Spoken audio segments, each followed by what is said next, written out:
Finance Committee Chair.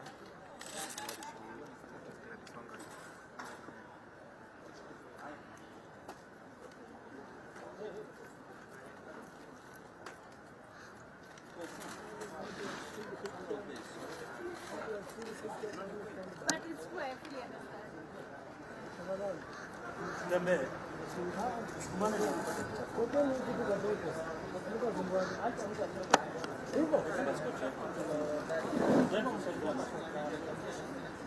Kieka hivyo mtasumbuana na wao. Ndio tuwaambie wasikuru.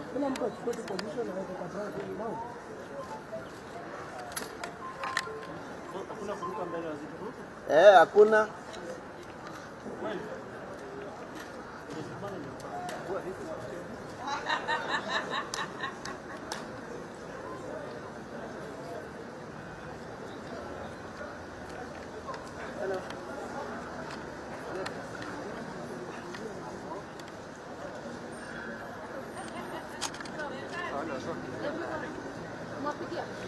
Wapigie.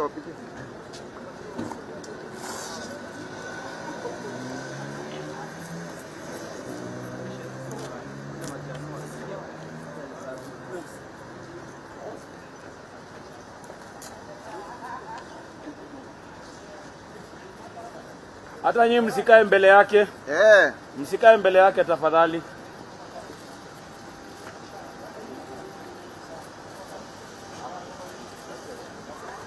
Msisonge mbele. Ndio makarao sasa wanataka kumnywa.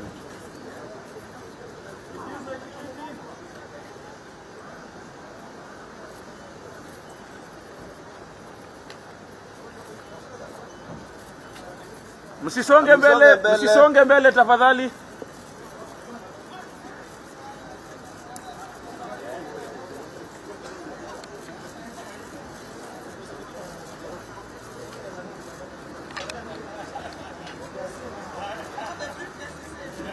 Waziri Post.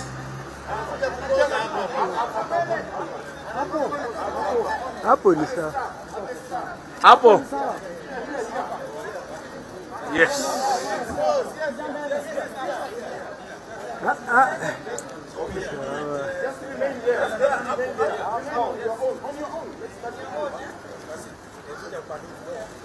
Nice side. Pandai.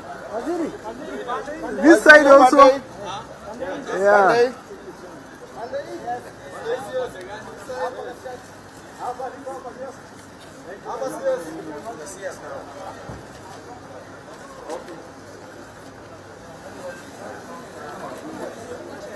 Mtu amuulize kama ametufinya.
Ni cross.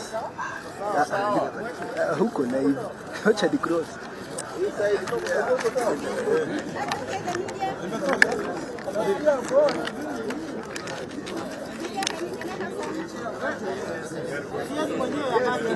I think I need I'm sorry, the clock.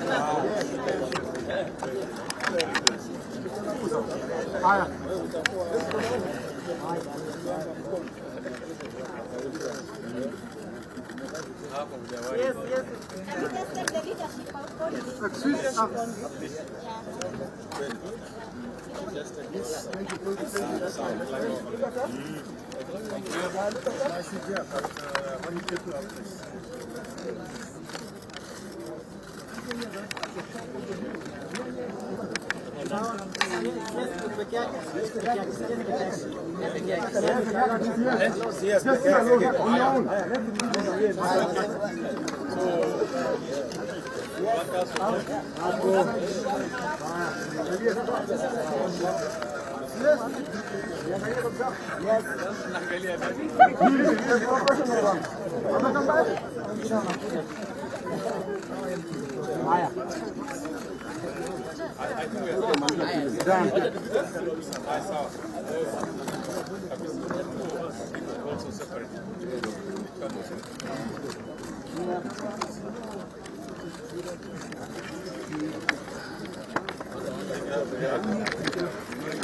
The governor, just only the governor alone. The governor alone. Yes. Governor.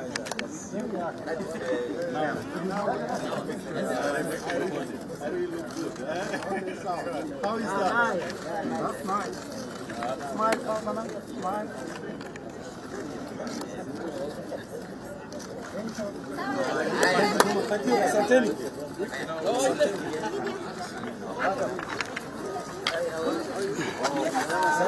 Thank you.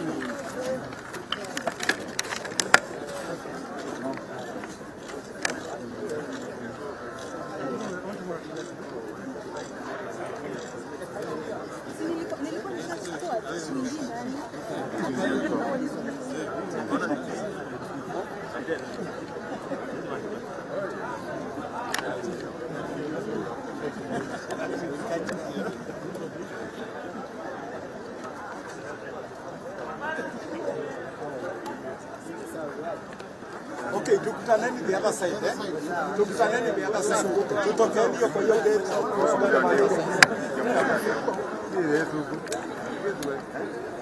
Tukutaneni pande ile nyingine.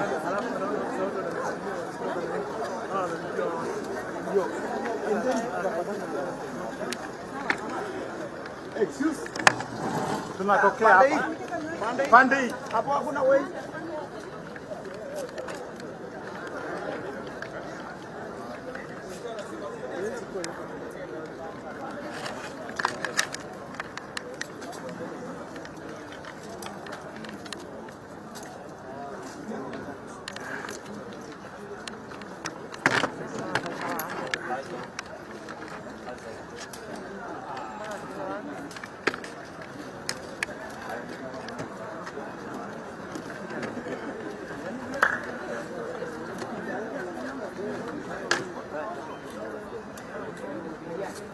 Hello. Yeah. What do you mean, nine number?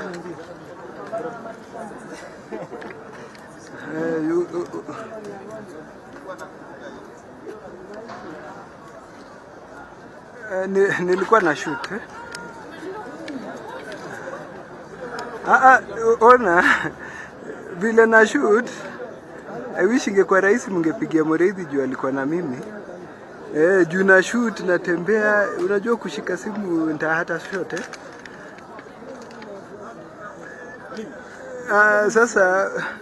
Sasa unajua waziri alikuwa shafika. Singeacha shot. Ingekuwa ngumu. Kwa chaos, picha ina shake. Na kila kitu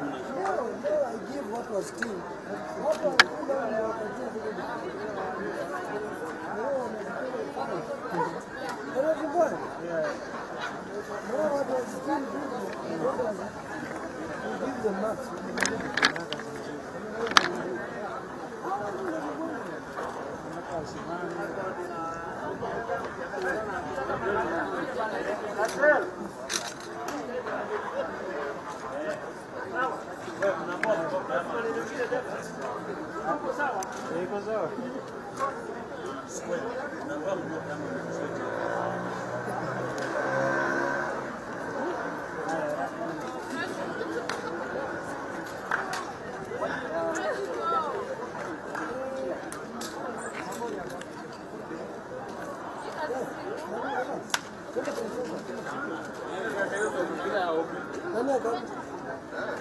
Naona hata tena kibishi.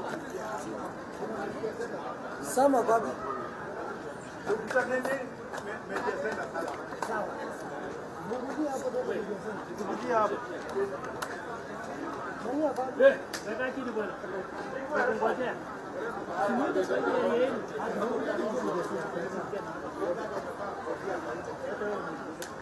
Pole pole unasikia.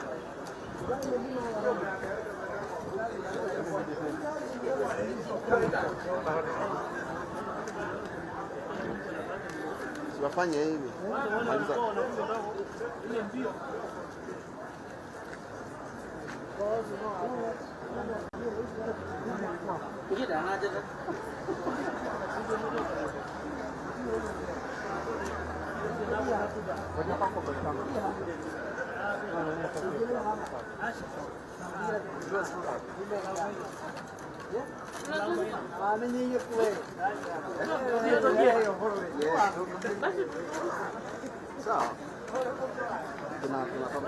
Hey.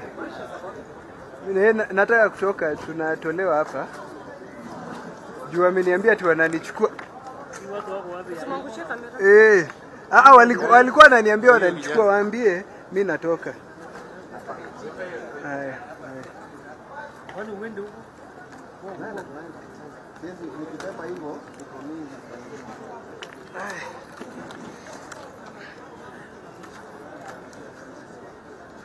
Tena lazima turudi huko.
responses as a country to this pandemic.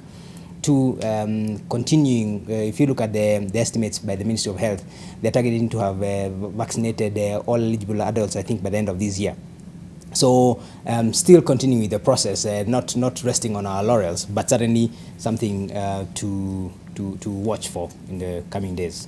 Robert, let me just mention that we can see the business in the House has begun, and I think right now there's a bill being mentioned there.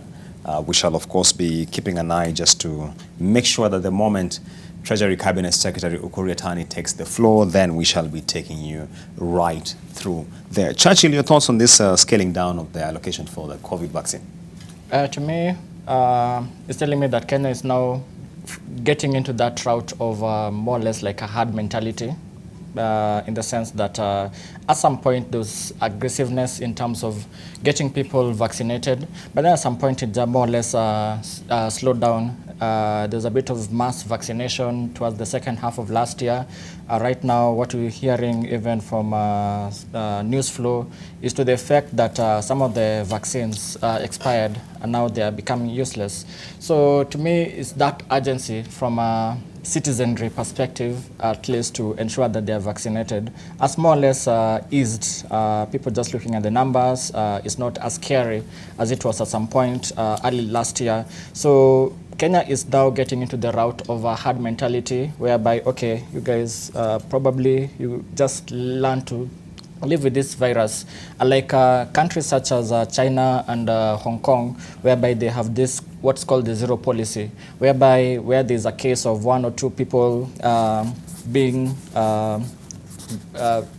they've been found with the vaccine virus, with the COVID virus, there's this massive lockdown, at least to ensure that there's zero new COVID cases in those countries. But Kenya is now taking the other route of herd mentality, so that's my perspective. And it's coming down to the scaling down of this funding for COVID vaccines. And the other thing is, within the context of the World Bank, I think the last funding that came towards the tail end of the last financial year, towards the start of this financial year, the 14 billion, that was like towards the last tranche of the vaccine funding from the World Bank perspective. So I think even from them, they are more or less penciled in. They had penciled in that by the end of this financial year, end of June, will have been able to meet the 40% target of adult population being vaccinated. So that's pretty much the picture that is being penciled in with this slowdown, scale down in the vaccine financing. I see. Yeah, clearly the COVID-19 vaccination, if you look at the budget estimates, has been scaled down by almost 50%. So we are keeping our eyes on the floor of the House. We had the National Assembly Speaker, Justin Muturi, a short while ago, seeming to be making an announcement on the order of business in the House. And any time from now, once Treasury CS Ukur Yatani starts tabling his budget speech, then we shall cross over so that we all get the full detail of the budget for the financial year 2022-2023. Glancing through there, I can see it looks like he has not yet been brought into the chamber, but the door being open, there is a signal that he could well be on the way together with his entire team. And you can see the clerks there taking their positions in the House, and clearly we are getting set for the business of the day to commence. Let's just listen in to what Speaker Muturi is saying. Because, honourable members, you completed debate on this bill. Let me put the question, which is that the National Electronic Single Window System Bill, National Assembly Bill number 15 of 2021, be now read a second time. Will as many as of that opinion say aye? Aye. Will as many as of contrary opinion say nay? The ayes have it. A bill for an act of Parliament to provide for the establishment and operationalization of the National Electronic Single Window System in order to facilitate trade, the establishment of the Kenya Trade Network Agency to provide for the electronic transaction and for connected purposes. Right, and we can see there is a debate, rather the consideration of the bill on the national single window system, which I should mention is a system meant to facilitate trade between Kenya and other countries by interfacing all the various documents which you get through by way of clearance. Gentlemen, we are getting to the point where we shall be crossing over to CS Ukuriatani. Maybe just to get your sentiments in terms of what really you feel are the core priorities as he walks really to table his speech. Let me start with you, Robert. Well, I think a key priority for the CS will be reduction in terms of the government expenditure, and you can clearly see that they have tried it, and this is very well borne out by the deficit, the amount of deficit, and that's going down. So when they talk about cutting down on non-priority expenditure, for example, when they talk about reduced wage bill. The reduction in terms of the drawings from the consolidated fund as far as the pensions are concerned. This is some of the things that CS is saying. We want to try and narrow down that fiscal gap so that when you talk about fiscal consolidation, in as much as we are trying to increase revenues, and we've just been debating that there isn't too much headroom for that, let's narrow down our expenditure so that we can reduce our budget deficit. So I expect that a significant focus of that speech will be around reduction of wastage and sort of trimming the fat so that we can live within our means. Churchill, your thoughts on the core priorities in this budget? I think broadly core priorities will be the upcoming elections. We've seen some numbers in terms of budgetary allocation to the IEBC. Yes. I think for 14 billion in this financial year, and then another 21 billion in the next financial year. So that will be, most wananchi will be quite keen to hear things around that. Also education, we are getting into implementation of the new CBC curriculum. So there could be some budgetary allocation to at least to ensure that there's that smooth transition from the current curriculum 844 into that curriculum-based competency-based curriculum. So that those two sectors broadly stand out for me. In a broader picture, and something that which tied to what we were talking about earlier, the unconstitutionality of the CS coming to present the budget. But this one is a more of a smaller scale. The Budget and Appropriation Committee, the Budget Policy Statement had its ceiling of what goes to the three arms of the government, the executive, judiciary, and legislative, and that was 2 trillion and 75 billion. And what was presented in, what has been presented, what's been the proposed limit is around 2 trillion and 103 billion. So it's surpassed even that ceiling by the BPS, and which was also approved by the Budget Appropriation Committee. So I'm not too sure how Parliament will be able to go around that, whereby this what's been proposed in terms of expenditure is higher than what's there in the Budget Policy Statement. And it ties also with the sequencing. Had this been presented had these budget estimates had been presented prior to this event today, probably BACAD will have flagged it and say that, hey, wait a minute, the budget policy statement was approved at this limit. Why has it gone up by X amount of monies? So that, to me, probably as the budget cycle rolls on in the coming few weeks, we may likely to see what's the reason behind this slight increase in the budget. Churchill, they are bringing home some of the key, and by the way, one of the biggest beneficiaries in this budget, if we go by the budget estimates, we have the education sector, whose allocation is now at 513 billion, as I think about 9 billion shillings higher than last year. The general election which you're talking about, if you look at the budget estimates, is an allocation of about 21.7 billion shillings. So we shall definitely just be keeping an eye to see what further meat the Treasury CS has to give us around those two elements. So we have National Assembly Speaker Justin Muturi there reading out that document. We'll wait to see whether Treasury Cabinet Secretary Ukuriatani has already taken his position so that we know we are set to start listening to the budget for the next financial year. And it looks like he could just be walking in any time from now, because the stage is clearly being set for. There we go with the Treasury Cabinet Secretary Ukuriatani. I think we shall now listen in.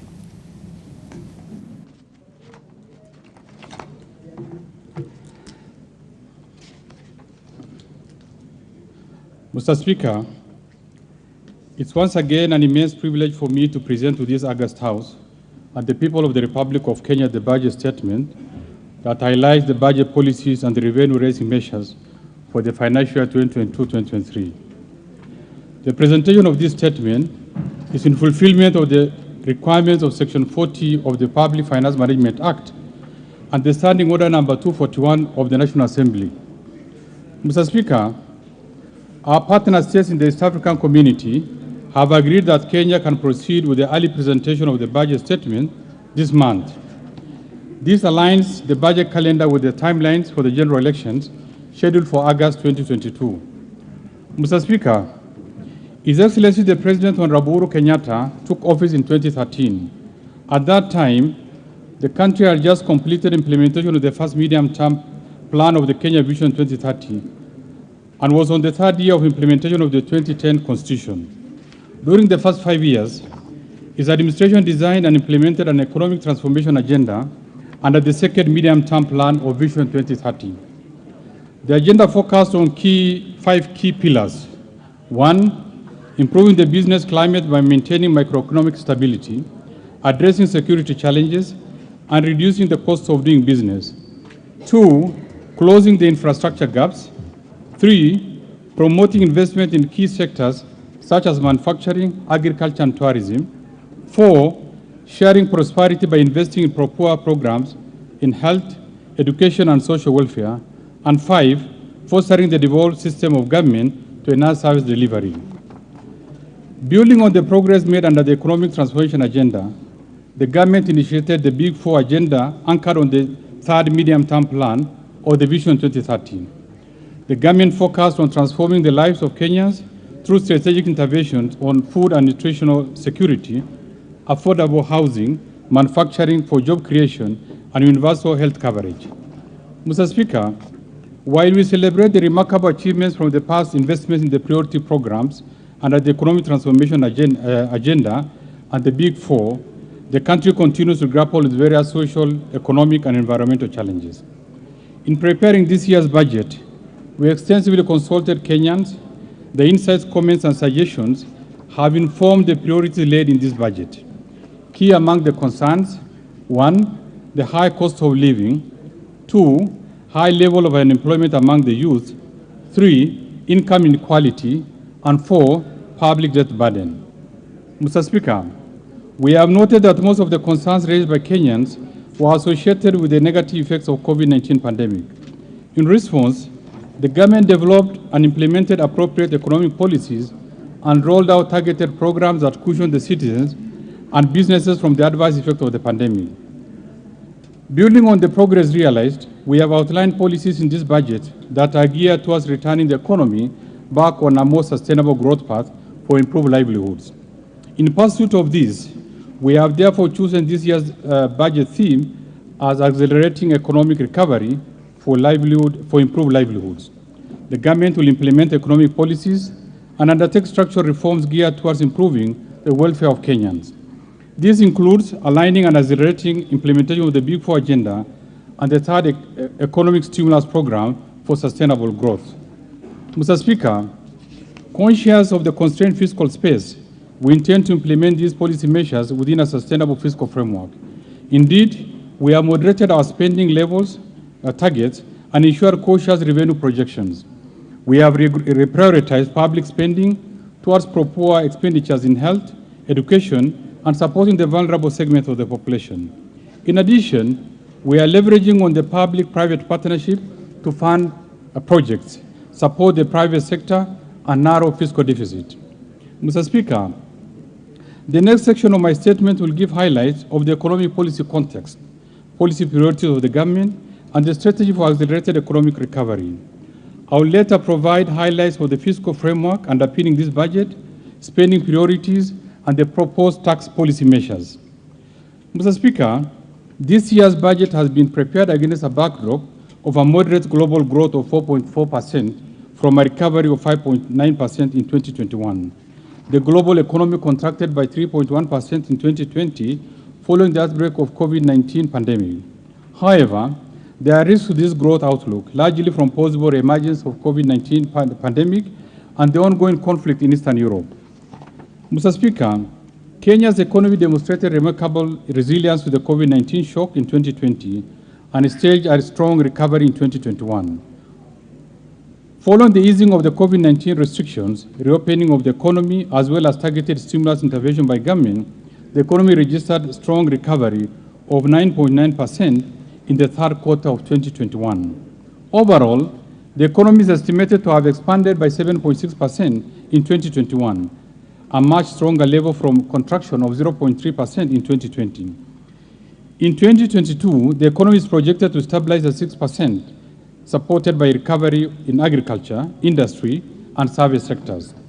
Mr. Speaker, to further strengthen this growth outlook, the government will continue to safeguard macroeconomic stability by ensuring inflation remains within the government target range, while interest rate remains stable to support growth in private sector credit.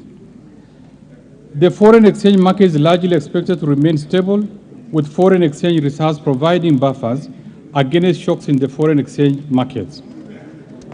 The current account deficit is projected at 5.9% of GDP in 2022, supported by a rebound in horticulture and tea exports, as well as increased inflows of remittances. Mr. Speaker, the economic outlook may be affected by emerging domestic and external risks. On the domestic front, reemergence of COVID-19 variant and possible adverse weather conditions could reverse the projected economic recovery. On the external front, the ongoing conflict in Eastern Europe has created uncertainties that will affect the global economic outlook through disruptions of supply chains, rising global oil prices, and increased inflationary pressures. Mr. Speaker, the government will monitor all the domestic and external risks and take appropriate policy actions to cushion the economy and Kenyans in the event the risk materializes. Mr. Speaker, in 2017, the government has progressively implemented policies and programs under the Big Four agenda to foster socioeconomic development. However, the COVID-19 pandemic slowed down the implementation and full realization of the expected benefits. Mr. Speaker, to further accelerate economic recovery and improve livelihoods, the government will continue to implement and expand the economic recovery program in this budget. The program is hinged on a sound macroeconomic policy framework that aims to, 1, enhance security for our citizens and their properties, while fostering a secure and conducive business environment.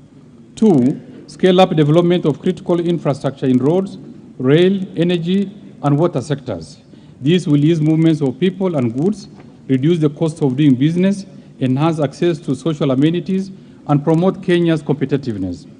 3, enhance transformation of key economic sectors for broad-based sustainable recovery by promoting agricultural productivity, growth in manufacturing, environmental conservation and water supply, support tourism recovery, and ensure sustainable land use and management. 4, expand access to quality services in health, education, and appropriate social safety nets for the vulnerable population. 5, support the youth, women, and persons living with disabilities through government-funded empowerment program. 6, continue supporting the evolved system of government through active engagements, policy guidance, and timely transfers of shareable revenues. These will indeed strengthen county government systems and enhance quality service delivery. And lastly, sustain implementation of various reforms targeted at enhancing efficiency in the delivery of public services. Mr. Speaker, the implementation of the Economic Recovery Program that's also supported by the International Monetary Fund is fully on track. The IMF program has 4 key objectives. First, scaling up the COVID-19 response by supporting health and other sectors most impacted by the pandemic. Second, reducing debt vulnerabilities by pursuing a revenue-driven fiscal consolidation plan that targets to stabilize debt to GDP ratio and subsequently put it on a downward level. Third, supporting the structural and governance reforms while addressing weaknesses in state-owned enterprises with a view to enhancing efficiency in the management of economic and fiscal affairs. And fourth, implementing specific measures to strengthen the monetary policy framework and support financial stability. Mr. Speaker, alongside the aforementioned, the government has continued with the implementation of various stimulus programs to manage COVID-19 pandemic, support businesses and general employment in order to minimize the adverse socio-economic impact of COVID-19 pandemic. Mr. Speaker, in the financial year 2021-2022, the third phase of the economic stimulus program and the implementation targeted, 1, the Kazi Mtaani program to create employment for over 200,000 youths across the country. 2, preparation of the education sector for the transition in the competency-based curriculum by considering new classrooms to accommodate more than 1 million people expected to join junior secondary schools in January 2023. 3, construction of additional 50 new level 3 hospitals in uncovered and densely populated areas across the country to enhance access to medical services. 4, supporting livelihoods of farmers within the sugar belt, provision of fertilizer subsidy to small-scale tea farmers, and completion of the ongoing intervention in the COVID subsector. And 5, supporting communities affected by drought in arid and semi-arid regions of the country. Mr. Speaker, in this statement, I'll be proposing additional allocation to various activities under the economic stimulus program to further support livelihoods and stimulate economic activities. Mr. Speaker, in this budget, the government will strive to enhance the role of the private sector in the economy, including financing infrastructure projects through the public-private partnership, support micro, small, and medium enterprises by facilitating access to finance, invest in ICT and digital infrastructure to support the use of digital platforms to facilitate e-commerce and efficient delivery of public services, promote and strengthen local and foreign resource mobilization efforts to sustain funding of the identified development projects and programs, improve social protection through targeted policy interventions and programs, to promote local production processes and domestic supply value chains, and lastly, strengthen the monitoring and evaluation system for quality outcomes of the projects. Mr. Speaker, implementation of the socio-economic policies and structural reforms have seen Kenya graduate from a low-income to a middle-income country with an estimated per capita income of Kenyan shilling 244,000 in 2021. This is a significant leap of 92.1% from the level of Kenyan shilling 127,000 in 2013. Our vision is to achieve the upper middle-income status by 2030 with a minimum per capita income of at least Kenyan shilling 453,000. Mr. Speaker, looking back since 2013, when the current government took reign of power, Kenya has achieved monumental milestones, especially at the macroeconomic level. For instance, the economy has grown by 155% from the value of Kenya shilling 5.3 trillion in 2013 to Kenya shilling 13.5 trillion in 2022. 2, a strong economic growth, averaging 4.6%, has been realized over the period, including impressive recovery of 7.6% in 2021 from a contraction of 0.3% in 2020, occasioned by the COVID-19 pandemic. Third, cumulatively 5.1 million new jobs in both formal and informal sectors were created. Fourthly, the economy has maintained macroeconomic stability with inflation rate within target and interest rates remaining stable. The average annual inflation rate declined from 7.2% in 2013 to 5.7% in 2021. Fifthly, the commercial bank lending to the private sector doubled from Kenyan shilling 1.5 trillion to Kenyan shilling 3.1 trillion in 2021. Sixth, successfully lengthened the average time to maturity for treasury bonds from 7.4 years in June 2013 to 9 years in March 2022. This has improved the maturity profile of domestic debt and supported refinancing risk mitigation.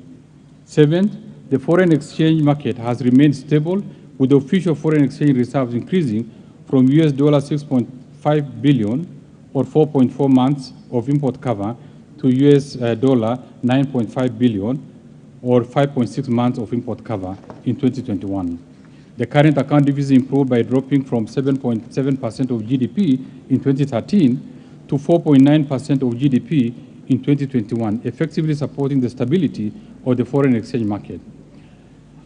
Annual diaspora remittance grew by close to 300% from Kenya shilling 112 billion in 2013 to the current Kenya shilling 436 billion in 2022. Foreign direct investment rose from Kenya shilling 56.7 trillion in 2013 to Kenya shilling 75.1 trillion in 2027. Ordinary revenue collection has more than doubled from Kenya shilling 0.8 trillion in the financial year 2012-2013 to Kenya shilling 1.8 trillion in the financial year 2020-21, and further to Kenya shilling 2 trillion in the financial year 2021-2022.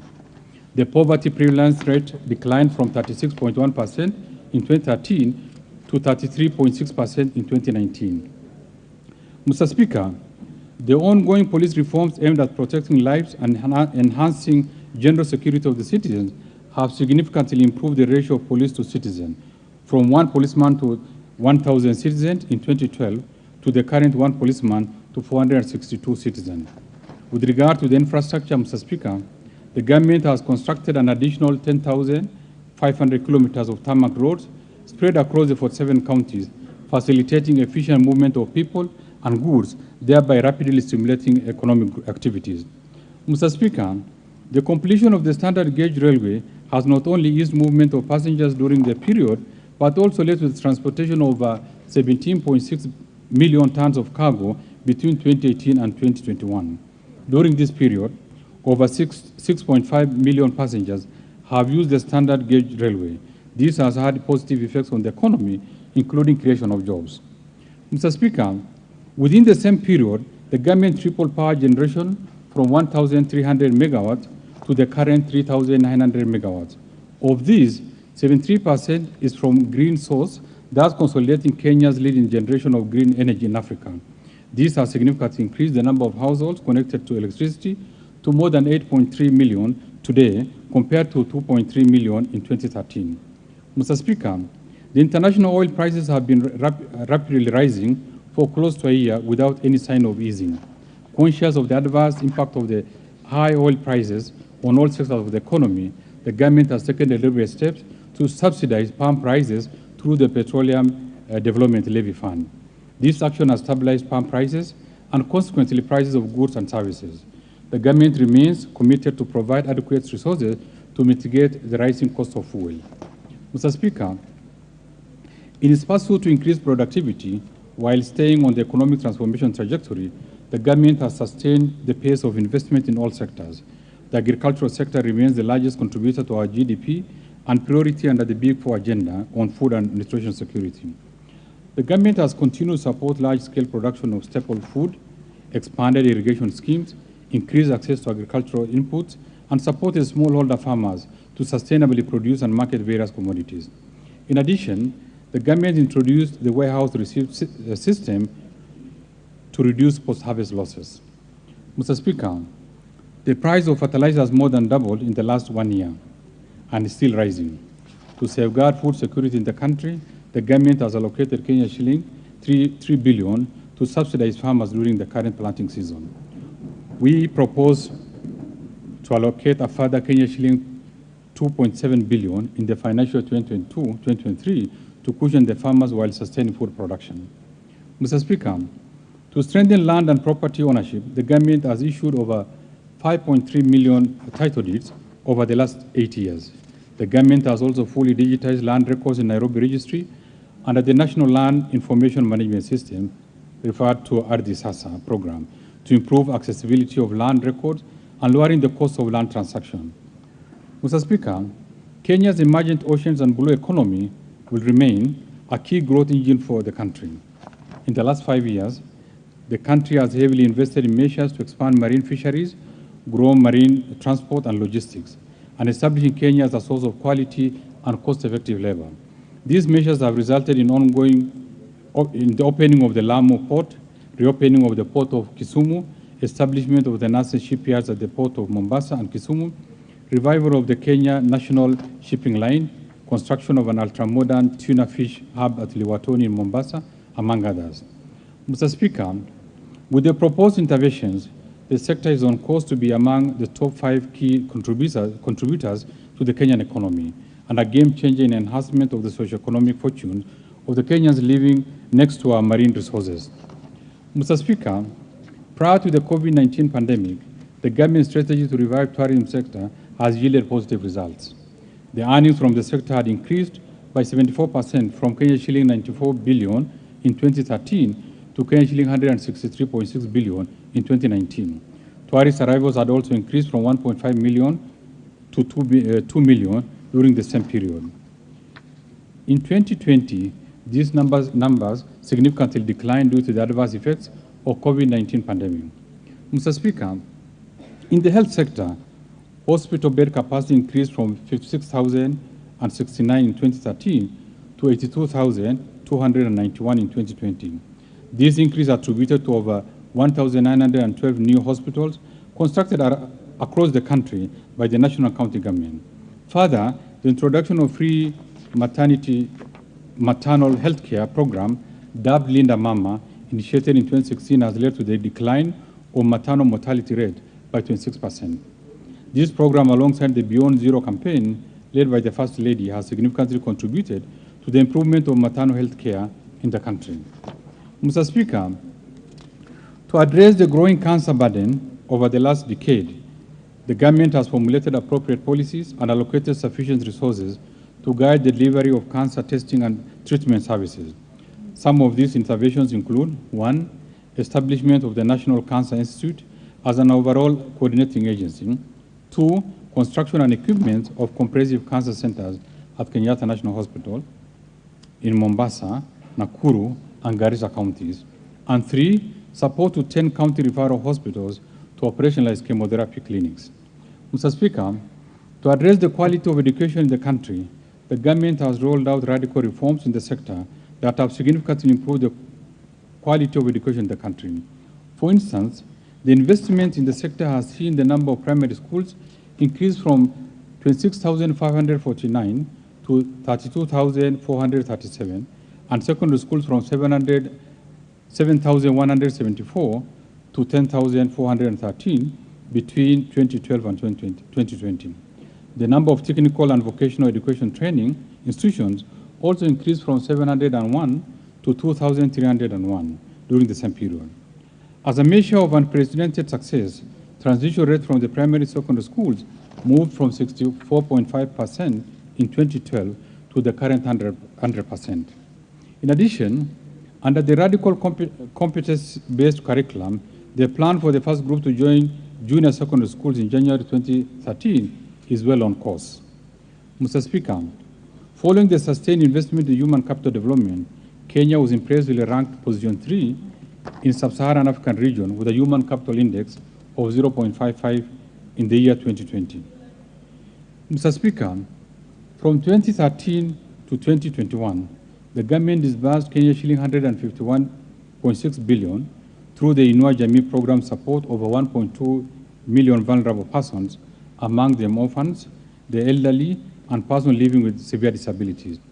Further, the government disbursed Kenya shilling 6.95 billion to support women, youth, and persons with disabilities enterprises through 74,021 groups under the Ways of Fund. Mr. Speaker, to improve efficiency in the delivery of government services, the government initiated and operationalized 52 Huduma centers across the country. In 2014, the government launched the e-Citizen platform, where 350 government services have now been successfully migrated. The platform has since served over 27.2 million customers, while raising Kenya shilling 87.1 billion in revenue for the government. Mr. Speaker, in 2013, the government successfully rolled out implementation of the 2010 Constitution. The 47 county governments, independent commissions, and other institutions established by the Constitution were duly operationalized, albeit with huge financial requirements, thereby straining the country's fiscal position. Mr. Speaker, to build on the milestones achieved so far, we'll be implementing the following policy, legal, and institutional reforms to improve the business environment, increase efficiency in public service delivery, and strengthen transparency and accountability in public finance management. Mr. Speaker, the government has continued to implement various reforms in procurement to improve efficiency and transparency, enhance good governance, and promote savings in the procurement process. Among the reforms is the procurement of an end-to-end e-government procurement system, whose pilot phase will commence in July 2022, with a target date for full rollout to all ministries, departments, and agencies in January 2023. Mr. Speaker, on framework contracting, we have submitted to this House for enactment the Public Procurement and Asset Disposal Bill 2021. This bill provides for multiple awards where several bidders can be awarded the same contract. Once enacted, it will hasten the delivery of services to citizenry and support local farms, particularly in specialized areas like pharmaceuticals, supply of foodstuffs, and commodity markets. Mr. Speaker, further, we have put together a framework that harmonizes the qualification for supply chain management personnel that clarifies competencies for the various cadres in the supply chain management function. In this respect, I direct all procuring entities to adhere to the requirement of this framework. Mr. Speaker, the government commitment to empowering SMEs owned by women, youth, and persons with disabilities under the Access to Government Procurement Opportunities Program remains firmly on course. In this respect, National Treasury has re-engineered the AGBO portal to enable real-time registration and monitoring. The system has further been linked to other government institutions to facilitate faster verification and reporting. Mr. Speaker, we have undertaken a comprehensive assessment of vulnerabilities in state-owned enterprises. In particular, the in-depth financial evaluations of selected state-owned enterprises, excluding Kenya Airways, that face the largest financial and fiscal risk, revealed a cumulative liquidity gap of shilling 383 billion over the next 5 years. This gap is expected to be covered by undertaking specific policy interventions to improve efficiencies, reduce costs, and increase revenue. Mr. Speaker, in order to enhance the operational and financial efficiency of state-owned enterprises, we shall, first, implement the blueprint on governance reforms, on enforcement and separation of roles and responsibilities among institutions that exercise oversight. Second, fast-track the implementation of government investment management information system and capture, among others, all loan advance to the enterprises. Third, extend the coverage of financial evaluations to other state-owned enterprises to be able to anticipate, quantify, monitor, manage, and mitigate fiscal risk from the state corporations. Mr. Speaker, Kenya Airways plays a major and catalytic role in the economic development of this country. The airline is facing severe cash flow constraints following the global lockdowns triggered by the COVID-19 pandemic. The government, as a major shareholder, supporting the restructuring of Kenya Airways to adapt to the challenges facing the aviation industry due to the adverse impact of COVID-19 pandemic. Kenya Airways will be required to trim its network, rationalize frequencies of flights, operate a smaller fleet, and rationalize its staff complement. I'll be proposing a budget allocation to meet the restructuring costs.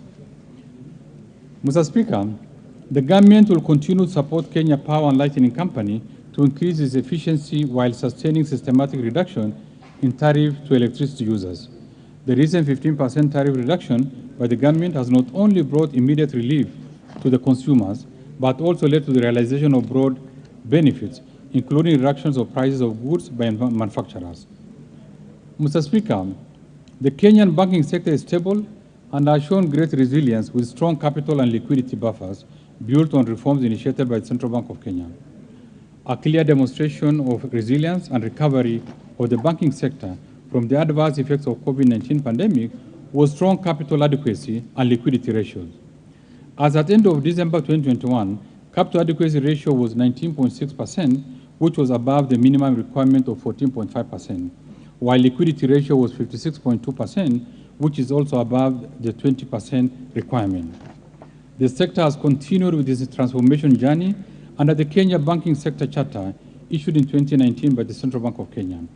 The charter focuses on strengthening risk-based credit pricing, entrenching customer centricity in the operations, and ensuring ethical culture in the banks. In addition, the Central Bank of Kenya Act 2021 was enacted to provide the Central Bank with powers to license and oversight the previously unregulated digital credit providers. Mr. Speaker, commercial banks face climate-related risk in their operations.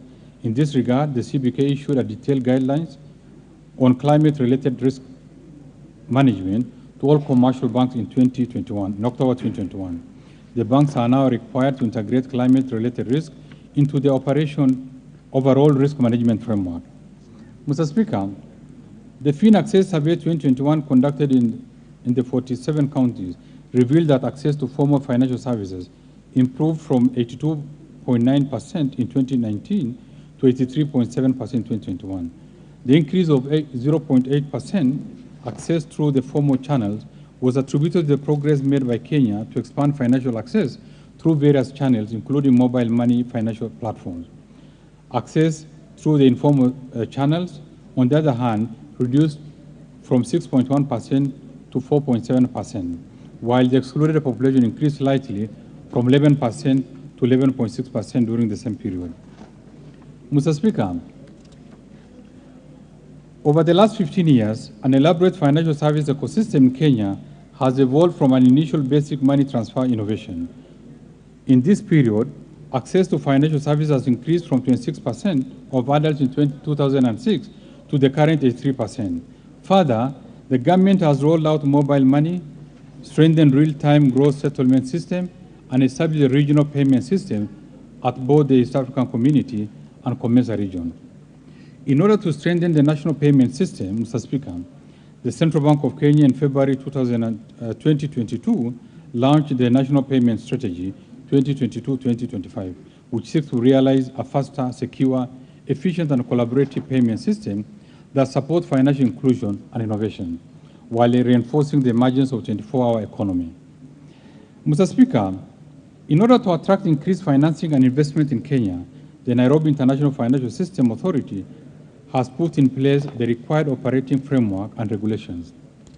With the necessary framework now in place and the official opening slated later in the year, NIFCA will be expected to be a key catalyst in supporting the economic growth.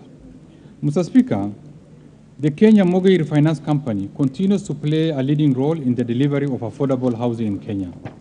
I am pleased to note that since September 2020, KMRC has disbursed over 2 billion to 7 primary mortgage lenders and is currently processing an additional 7 billion.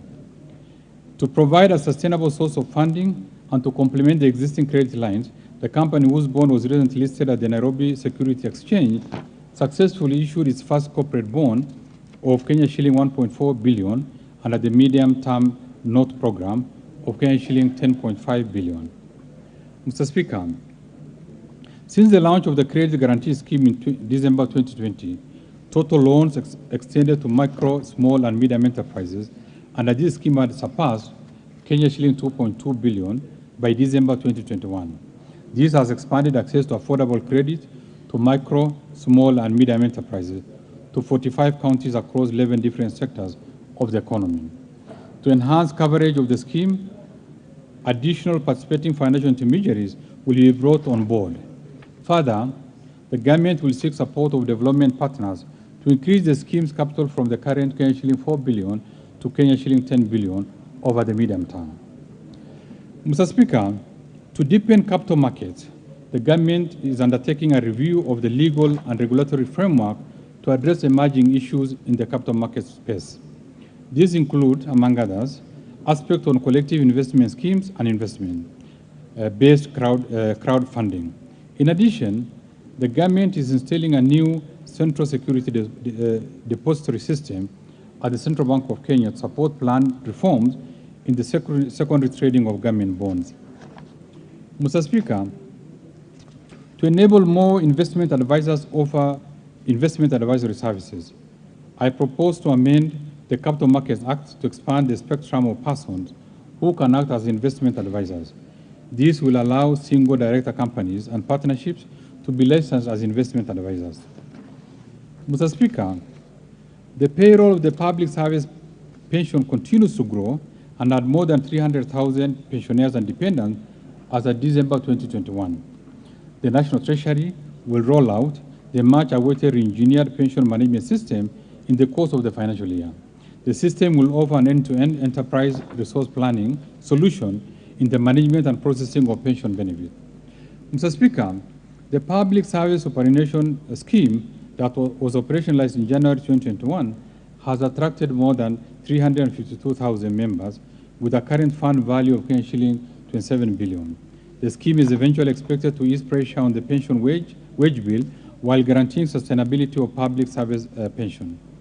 Mr. Speaker, to further improve the pension policy framework, the National Treasury is developing an overarching national pension policy that sets the guiding principles for application across board on structuring and management of retirement benefits for public servants. In order to widen the scope of investment, where pension schemes can invest their funds, Mr. Speaker, I propose to amend the retirement benefits investment guidelines to include the unlisted real estate investment trusts incorporated in Kenya that are approved by the Capital Markets Authority. Mr. Speaker, the much-awaited government-backed pension scheme for informal sector workers, Kenya National Entrepreneur Saving Trust, KENEST, targeting 15 million marginalized informal sector workers, has now been registered. To operationalize the scheme, the government is restructuring the M-Akiba bond platform for safe and secure investment for the unique, heterogeneous informal workers. To this effect, the National Treasury is working with stakeholders in the financial sector to roll out the scheme across the 47 counties in the course of this financial year. Mr. Speaker, in the recent times, motorcycles and three-wheelers have increasingly been engaged in commercial fare-paying passengers business. Unfortunately, the number of accidents in this category of business have been on a steady rise, yet the owners of motorcycles do not have insurance cover to cater for any treatment in case of injuries or compensation in case of death or any other damages caused by an accident involving motorcycles. In this respect, I propose to amend the insurance regulations to require motorcycles and three-wheelers used by fare-paying passengers to take insurance for their passengers. Mr. Speaker, in an effort to strengthen disaster risk management in the country, the government will fast-track the enactment of the disaster risk management policy and bill, finalize the disaster risk management strategy, and update the disaster risk financing strategy. In addition, the National Treasury will expedite the finalization of Public Finance Management Regulation 2022. Mr. Speaker, in order to demonstrate our commitment in addressing climate change, the government will implement the Financing Locally Led Climate Action Program, a 10-year financing program aimed at mobilizing climate finances to support local communities build their resilience and adapt to the impacts of climate change in 47 counties. In the financial year 2022-2023, I propose to allocate Kenya shillings 6.1 billion to this program. Mr. Speaker, in addition, the government has finalized the long-term low-emission strategy to guide a low-carbon, climate-resilient development path. To address the financing challenge of climate change actions, the government will develop a climate finance mobilization strategy. Further, in order to promote private sector investments in green projects and programs, the government will fast-track the finalization of the national policy framework on green fiscal incentives and development of the carbon mechanism design. In the forestry sector, the government is committed to expand the country's tree cover from the current 7.2% to the 10% target. The government is revitalizing efforts to meet this important target through resource mobilization with partners and engagement with counties to dedicate more areas and resources under the forestry regimes, as well as tackling the catchment degradation that has contributed to the rising lakes phenomenon. In this regard, I propose to allocate Kenya shilling 10.2 billion to support conservation of forests and water towers. Mr. Speaker, in order to encourage reporting and recovery of identified assets by the Unclaimed Financial Assets Authority, I propose to amend the Unclaimed Finance Assets Act to provide for waiver of penalties, fines, and audit fees in justifiable circumstances, as well as to cap accumulation of penalties and interest to the value of the assets. I also propose a 12-month voluntary disclosure program to grant relief of penalties on the unclaimed financial assets declared and delivered in the next 12 months under the program.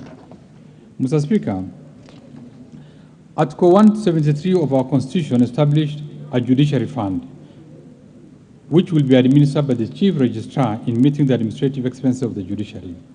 In this respect, the necessary procedures for operationalization of the fund have been put in place.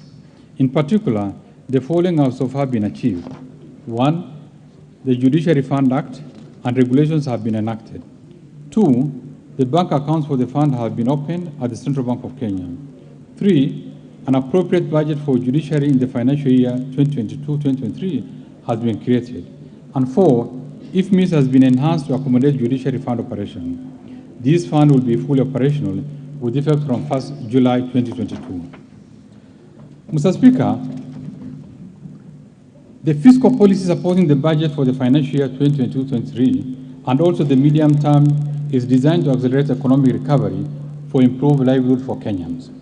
Mr. Speaker, as mentioned earlier, one of the objectives of our economic recovery program is to reduce the debt vulnerabilities by pursuing a revenue-driven fiscal consolidation. In this regard, the government has developed a draft national tax policy to guide tax administration that will soon be shared with stakeholders and peer review institutions for input. Further, the government is developing a medium-term revenue strategy to boost tax revenues, improve the tax system, and link taxation to our development needs over the medium term. Mr. Speaker, in addition, the government will continue to rationalize tax expenditures and retain those whose intention is to promote investment and ensure sustainability and value for money from our resources. In the tax expenditure report 2021, we noted a significant decline in the level of tax expenditure from 5.17% of GDP in 2017 to 2.96% as a percentage of GDP in 2020. We shall continue to review the existing tax expenditure in order to boost the tax revenue. Mr. Speaker, we project total revenue collection, including appropriation in aid and grants for the financial year 2022-2023 budget, to be Kenya shilling 2.4 trillion, equivalent to 17.5% of GDP. Of this, ordinary revenue is projected at Kenya shilling 2.14 trillion, equivalent to 15.3% of GDP. On the other hand, Mr. Speaker, total expenditure in the financial year 2022-2023 is projected at Kenya shilling 3.3 trillion, equivalent to 23.9% of GDP. Recurrent expenditure will amount to Kenya shilling 2.2 trillion, while development expenditure, including allocation to foreign finance projects, contingency fund, and conditional transfers to county government, is Kenya shilling 715.5 billion. The funding is expected to accelerate completion of ongoing infrastructure projects. The equitable share to counties is projected at Kenya shilling 370 billion. Mr. Speaker, given the projected revenues and grants against the projected expenditure, the fiscal deficit is projected to decline to Kenya shilling 862.5 billion, equivalent to 6.2% of GDP in the financial year 2022-23, from Kenya shilling 1 trillion 24 billion, equivalent to 8.1% of GDP in the financial year 2021-2022. The fiscal deficit will be financed through net external financing of Kenya shilling 280 billion, equivalent to 2% of GDP, and net domestic financing of Kenya shilling 581 billion, equivalent to 4.2% of GDP. Mr. Speaker, our medium-term fiscal consolidation policy targets to progressively reduce the level of fiscal deficit from Kenya shilling 862 billion, equivalent 6.2% of GDP in the financial year 2022-23, to Kenya shilling 634.1 billion, equivalent 3.2% of GDP in the financial year 2025-26. Mr. Speaker, Kenya has implemented reforms in public debt management to strengthen debt transparency and accountability. The depth of coverage and disclosures on public debt information has been enhanced in line with the best practices. A broad range of information on public debt is readily available to the general public on the National Treasury website, while an investor relations unit within the Public Debt Management Office facilitates investor, lender, and public engagements on public debt issues. Mr. Speaker, Kenya's debt carrying capacity is rated moderate, and the overall public debt is sustainable. We have initiated implementation of a set of measures to lower cost and risk in the public debt portfolio. These measures include cancellation of some non-disbursing external loans, rearrangements of syndicated external loans, and increasing the issuance of treasury bonds to lengthen the maturity structure and improve debt sustainability indicators. The preferred debt financing are highly concessional loans offered at below market interest rates with long repayment period. Recourse to commercial borrowing has been maintained at minimum levels. Mr. Speaker, the current legal numerical public debt ceiling has constrained public funding of projects while at the same time failing to consider the effects of external shocks on the economy. In this regard, we propose to replace the debt ceiling with a debt anchor and set it at 55% of debt to GDP in present value terms. This is in line with internationally accepted conventional practice. Further, we provided a requirement that the Cabinet Secretary National Treasury reports to Parliament whenever the debt level swings beyond the threshold with time-bound remedial actions. This approach ensures that debt remains within sustainable levels and entrenches accountability and transparency in public debt management. I have forwarded to this August House the necessary changes to the PFM marks to align ourselves with this desired position and request that the House consider it favorably. Mr. Speaker, the Public-Private Partnership Program has gained traction, and under the new PPP Act 2021 that has reduced the number of approval processes, introduced timelines, and strengthened the institutional framework by elevating the PPP unit to a directorate in the National Treasury.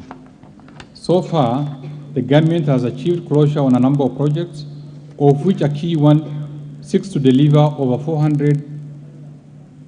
4,000 housing units to frontline Kenya Defence Force personnel.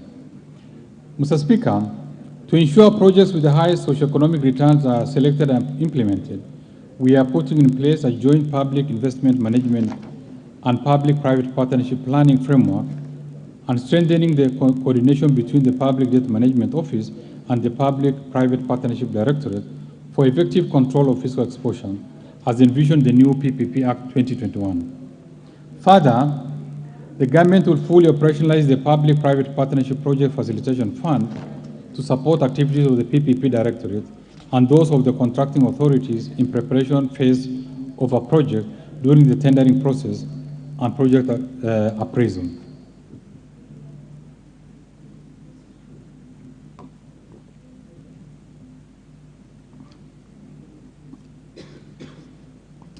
Mr. Speaker, in view of the limited fiscal space, the government will embark on rationalizing the existing portfolio of projects being implemented by the national government and issue regulations for managing public investment.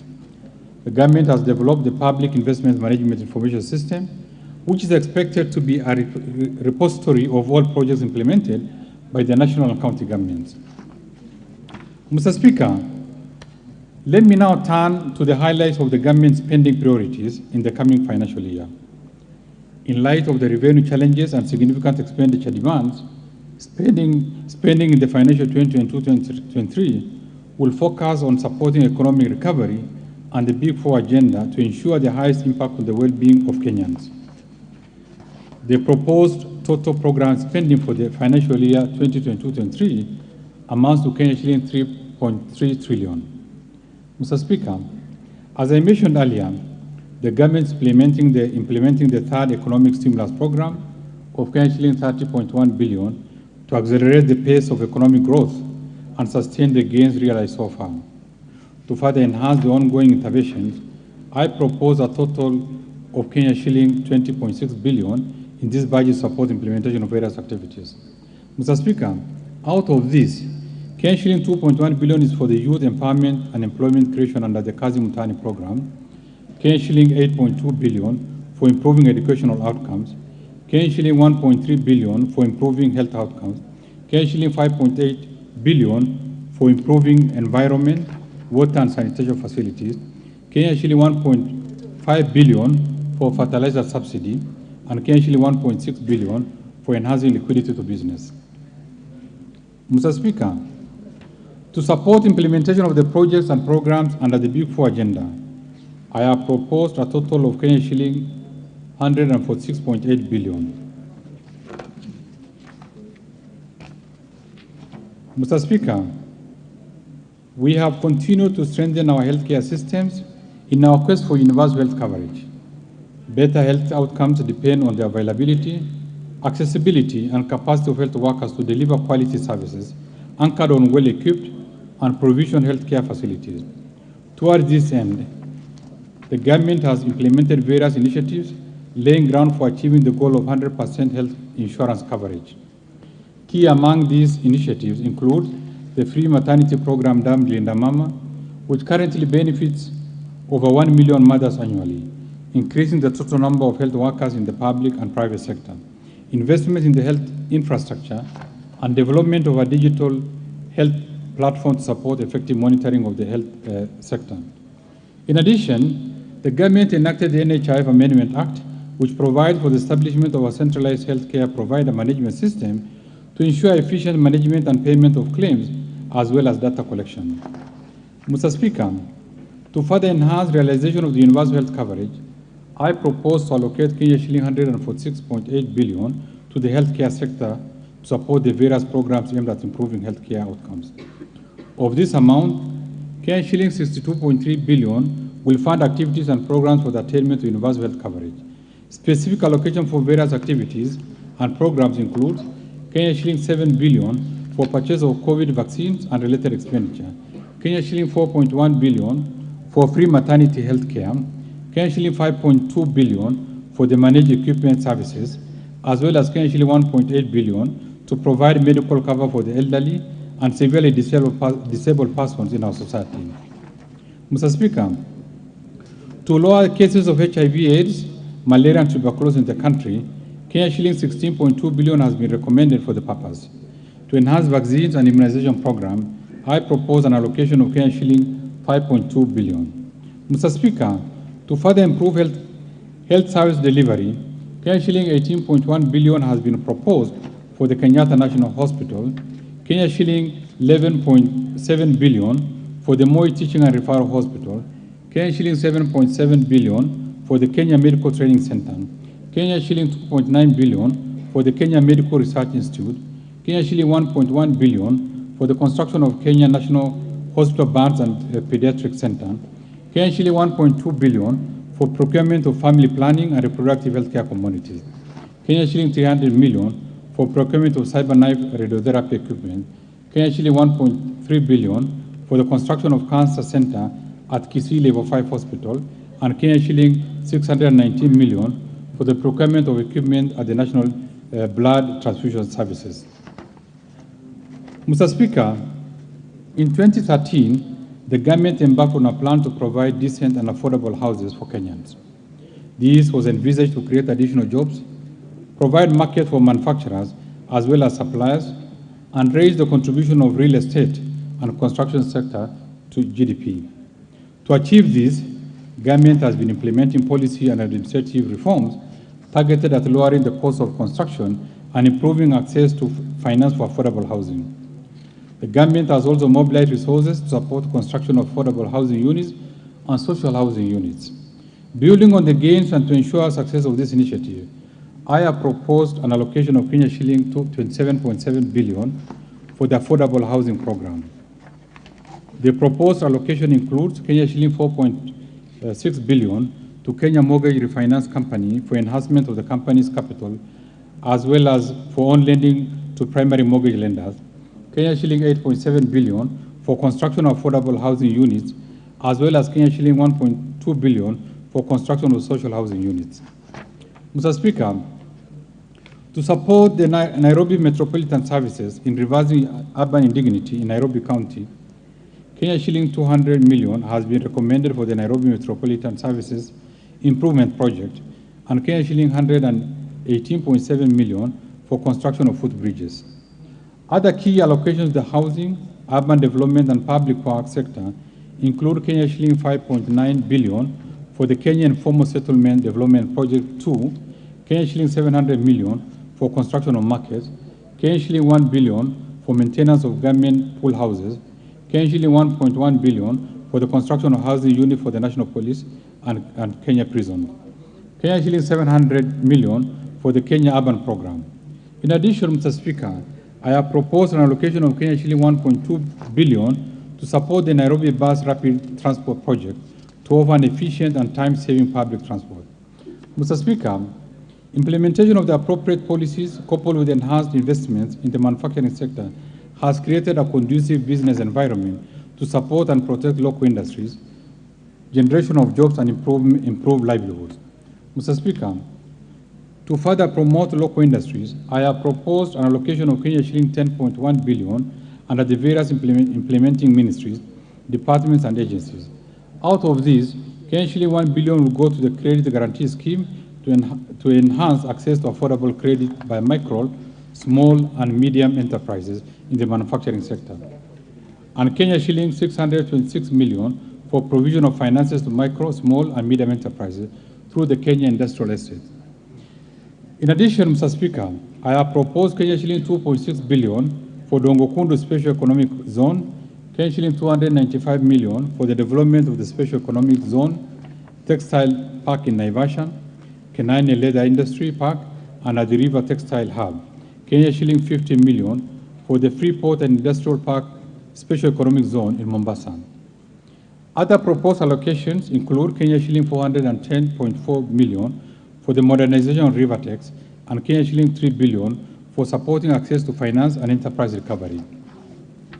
Mr. Speaker, in order to maximize the benefits from our cash crop, the government will make further investment towards the revival and enhancement of output.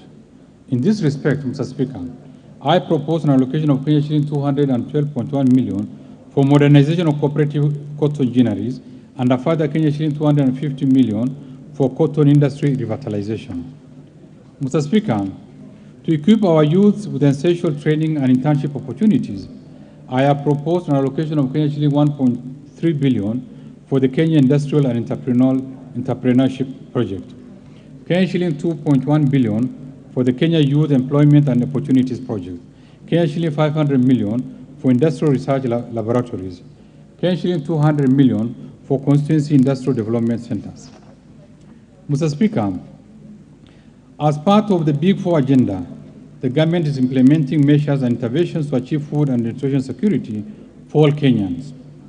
These measures include supporting large-scale production of staple food, expanding irrigation schemes, increasing access to agricultural inputs, and supporting smallholder farmers to sustainably produce and market various commodities. To further support programs under this pillar, I propose an allocation of Kenya shilling 46.7 billion in this budget. Out of this, Kenya shilling 4.2 billion will go to the National Agricultural and Rural Inclusivity Project, Kenya shilling 1.7 billion for the Kenya Sectoral Enhancement Program, Kenya shilling 1.9 billion has been proposed for the Emergency Locust Response, Kenya shilling 1.5 billion for the National Value Chain Support Program, Kenya shilling 1.1 billion for the Agricultural Sector Development Support Program 2, Kenya shilling 1.5 billion for the Small Scale Irrigation and Value Addition Project, and Kenya shilling 690 million for Food Security and Crop Diversification Project. Mr. Speaker, the government will further set aside Kenya shilling 2.7 billion for fertilizer subsidy to cushion farmers during the short range from October to December 2022. This is in addition to the Kenya shilling 3 billion allocated in the financial 2021-2022. Mr. Speaker, to improve livestock production, I propose Kenya shilling 500 million for free disease holding ground in Lamu. I also propose Kenya shilling 1.7 billion for the Kenya Livestock Commercialization Program and Kenya shilling 121 million for livestock production under Big Four initiative. Mr. Speaker, to promote sustainable utilization of the blue economy resources, I have proposed an allocation of 1.9 billion for the Aquaculture Business Development Project, Kenya shilling 2.8 billion for Kenya Marine Fisheries and Socio-Economic Development Project, Kenya shilling 1.3 billion for exploitation of living resources under the blue economy, Kenya shilling 1 billion for construction of fish processing plant in Lamu, Kenya shilling 270 million for coastal fisheries infrastructure development, Kenya shilling 210 million for rehabilitation of fish landing sites in Lake Victoria, Kenya shilling 204 million for aquaculture technology development and innovation transfers, and Kenya shilling 126.3 million for the development of the Blue Economy Initiative. Mr. Speaker, in order to increase agricultural production and enhance resilience to climate change risk in targeted smallholder farming and pastoral communities in Kenya, I have set aside Kenya shilling 147 million for the Climate Smart Agricultural Productivity Project, Kenya shilling 850 million to enhance drought resilience and sustainable livelihood, Kenya shilling 178 million towards ending drought emergencies in Kenya. And in addition, I have proposed an allocation of Kenya shilling 421 million for the livestock and crop insurance scheme to reduce the vulnerabilities of Kenyan farmers to diseases and natural disasters. Mr. Speaker, to ensure legitimacy of land ownership, I have recommended Kenya shilling 1.1 billion for processing and registration of title deeds, Kenya shilling 769 million for digitization of land registries, and Kenya shilling 130 million for construction of land registries. Mr. Speaker, other proposed allocations include Kenya shilling 90 million for revitalization of cotton industry, Kenya shilling 300 million for mitigation of fall armyworms, Kenya shilling 200 million for establishment of liquid nitrogen plant, Kenya shilling 200 million towards the embryo transfer project, and Kenya shilling 250 million for construction and refurbishment of the Leather Science Institute. Mr. Speaker, having highlighted expenditures under the Economic Stimulus Program and the Big Four agenda initiatives, I now turn to other proposed areas of expenditure in this budget that will support our path to sustainable and resilient economic recovery. Mr. Speaker, the government continues to expand critical infrastructure in roads, rails, air, and seaports to create an enabling environment for economic recovery and employment creation. Towards this, I have proposed an allocation of Kenya shilling 212.5 billion to support construction of roads and bridges, as well as their rehabilitation and maintenance. Mr. Speaker, the standard gauge railway has presented a modern and efficient transport system that is safe, comfortable, and affordable for passengers and freights. To expand railway transport to the rest of the country, I have proposed Kenya shilling 18.5 billion for development of the standard gauge railway, Kenya shilling 1.1 billion for railways metro lines, Kenya shilling 439 million for rehabilitation of locomotives, and Kenya shilling 264 million for development of ERP system for SGR. Mr. Speaker, to support production of reliable and affordable energy, I propose a total of Kenya shilling 91.5 billion, excluding the provision set aside under the Big Four agenda initiatives. Out of this, Kenya shilling 62.9 billion will cater for transmission and distribution of power, Kenya shilling 18.5 billion for development of geothermal energy, Kenya shilling 9.3 billion for electrification of public facilities, and Kenya shilling 2 billion for development of nuclear energy, as well as exploration and mining of coal. Mr. Speaker, the security of our nation remains paramount and must be maintained to safeguard the considerable development gains. For this reason, I have proposed an allocation of Kenya shilling 317.8 billion to support operations of the National Police Service, Defense, and the National Intelligence Services. Mr. Speaker, the proposed allocations include Kenya shilling 128.4 billion for defense, Kenya shilling 46.4 billion for the National Intelligence Service, and Kenya shilling 122.2 billion for police and prison service, Kenya shilling 10.7 billion for leasing of police motor vehicles, and Kenya shilling 1 billion for police modernization program, Kenya shilling 1 billion for the National Communication and Surveillance System, and Kenya shilling 335 million for the equipment of the National Forensic Laboratory. Mr. Speaker, other proposed allocations include Kenya shilling 4.8 billion for medical insurance for the National Police Service and prisons, Kenya shilling 2.3 billion for the group personal insurance for the National Police Service and prisons, as well as Kenya shilling 1 billion for the National Integrated Identity Management System. Mr. Speaker, we are committed to provide access to quality education for our children and youth. This will indeed facilitate realization of their full potential and enable them effectively contribute to the development of the country. The allocation and efficiency in spending on education has been increased to improve outcomes. As a result, access to education at all levels has improved remarkably, as evidenced by the increased enrollment in the basic and tertiary institutions. To further improve education outcomes, I propose a total of Kenya shilling 544.4 billion to support programs in the education sector. Mr. Speaker, out of the proposed allocation, Kenya shilling 12 billion will cater for free primary education, Kenya shilling 2.5 billion for recruitment of teachers, Kenya shilling 64.4 billion for free day secondary school education, including insurance under the NHI for secondary school students, Kenya shilling 5 billion for examination fees waiver for grade 6, class 8, and Form 4 candidates, and Kenya shilling 1.96 billion for the school feeding program. In addition, Mr. Speaker, I have proposed an allocation of Kenya shilling 1.2 billion for training of teachers on competency-based curriculum, and Kenya shilling 310 million for the digital literacy program and ICT integration in our secondary schools.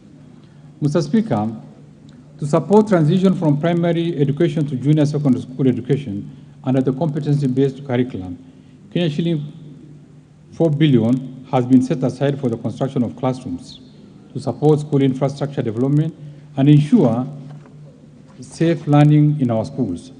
I have proposed allocation of 2.8 billion for primary and secondary schools infrastructure, and Kenya shilling 1.8 billion for construction and equipping of technical training institutes and vocational training centers.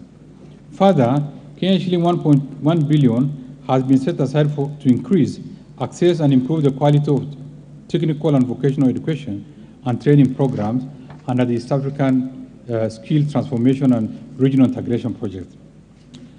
Mr. Speaker, other proposed allocations in the education sector includes Kenya shilling 294.7 billion to Teachers Service Commission, Kenya shilling 91.2 billion for university education, Kenya shilling 15.8 billion to the Higher Education Loans Board, Kenya shilling 6.8 billion for Kenya Secondary School Education Quality Improvement Project, and Kenya shilling 5.2 billion capitation for TVET students. Further, Kenya shilling 527 million has been set aside for technical vocational education, training, and entrepreneurship. Kenya shilling 971 million for promotion of youth employment and vocational training, and Kenya shilling 323 million for the National Research Fund. Mr. Speaker, unleashing the productive potential of people living in poverty involves the removal of constraints through economic inclusion programs. In this respect, the government continues to support vulnerable groups through the Social Safety Net program, famously referred to as Inua Jamii. To continue protecting this vulnerable segment, I have proposed an allocation of Kenya shilling 39.5 billion for social protection and affirmative actions in this budget. Mr. Speaker, out of this allocation, Kenya shilling 17.5 billion will cater for cash transfers to elderly persons, Kenya shilling 7.9 billion for orphans and vulnerable children, and Kenya shilling 1.2 billion for persons living with severe disabilities. Mr. Speaker, the proposed allocation also includes Kenya shilling 5.1 billion for the Kenya Hunger Safety Net program, Kenya shilling 500 million for the National Drought Emergency Fund, Kenya shilling 2.6 billion for the Kenya Development Response to Displacement Impact Project, and Kenya shilling 2.8 billion for the Kenya Social and Economic Inclusion Project. In addition, Kenya shilling 933.8 million will go to the Child Welfare Society of Kenya, and Kenya shilling 400 million for the Presidential Bursary for the Orphans, and Kenya shilling 459 million for the National Development Fund for persons living with disabilities. Mr. Speaker, we acknowledge and support the critical role that youth and women play in nation building. The need for full and equal participation of youth and women across all spheres of the economy needs to be accelerated and sustained. To further empower the youth and support business owned by the youth, women and persons living with disabilities, I have recommended Kenya shilling 13.1 billion for the National Youth Service, Kenya shilling 2.2 billion for the Kenya Youth Empowerment and Opportunities Project, Kenya shilling 175 million for the Youth Enterprise Fund, Development Fund, Kenya shilling 170 million for the Women Enterprise Fund, and Kenya shilling 92 million for the Youth Empowerment and Enterprise Fund. Mr. Speaker, to promote regional equity, reduce poverty, and enhance social development, I have proposed Kenya shilling 44.3 billion for the National Government Constituency Development Fund, Kenya shilling 2.1 billion for the National Government Affirmative Action Fund, as well as Kenya shilling 7.1 billion for the Equalization Fund to finance programs in the previously marginalized areas. Mr. Speaker, we recognize the great opportunities that digital technologies offer in various sectors of the economy. Efficiently deployed, digital technologies have strong potential to accelerate economic recovery and improve livelihoods at relatively low cost for sustainable and inclusive development. For this reason, we have proposed an allocation of Kenya shilling 15.6 billion to fund initiatives in the information, communication, and technology sector. Specifically, this allocation includes Kenya shilling 620 million for government shared services. Mr. Speaker, the government is investing in the development of the Konza National Data Center and Smart City facilities. This National Data Center was commissioned in July 2021 and is currently hosting client services, including government agencies, and is a platform for the acceleration of innovation, particularly among the youth in Kenya. We encourage all MDAs to take advantage of this modern facility.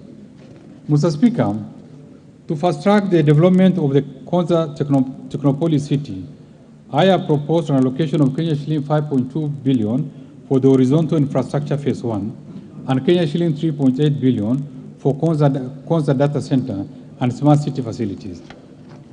Mr. Speaker, other proposed allocations include Kenya shilling 2.7 billion for maintenance and rehabilitation of last mile connectivity network, Kenya shilling 1.2 billion for maintenance and rehabilitation of the national optic fiber backbone phase 2 expansion cable, and Kenya shilling 1.4 billion for installation and commissioning of Eldoret Nadapal fiber optic cable. Mr. Speaker, to further support sports development and tourism recovery, I have proposed an allocation of Kenya shilling 15.8 billion for the Sports, Arts and Social Development Fund, Kenya shilling 3.2 billion for the Tourism Fund, Kenya shilling 1.8 billion for Tourism Promotion Fund, and Kenya shilling 125 million for refurbishment of the regional stadium. Mr. Speaker, environmental protection and access to adequate supply of clean water is fundamental for the achievement of the socio-economic development envisioned by the Kenya Vision 2030. To expand access to clean and adequate water for domestic and agricultural use, I have proposed an allocation of Kenya shilling 45.9 billion for water and sewerage infrastructure development, Kenya shilling 16 billion for water resource management, and Kenya shilling 9.8 billion for water storage and flood control. In addition, I have set aside Kenya shilling 8.5 billion for irrigation and land reclamation, and Kenya shilling 2.1 billion for water harvesting and storage for irrigation.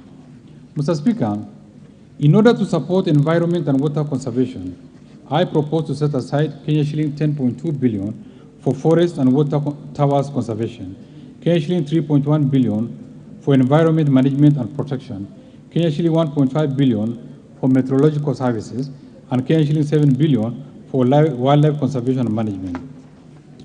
Mr. Speaker, stronger institutions and effective policy implementation and management of resource improve service delivery, transparency, and accountability.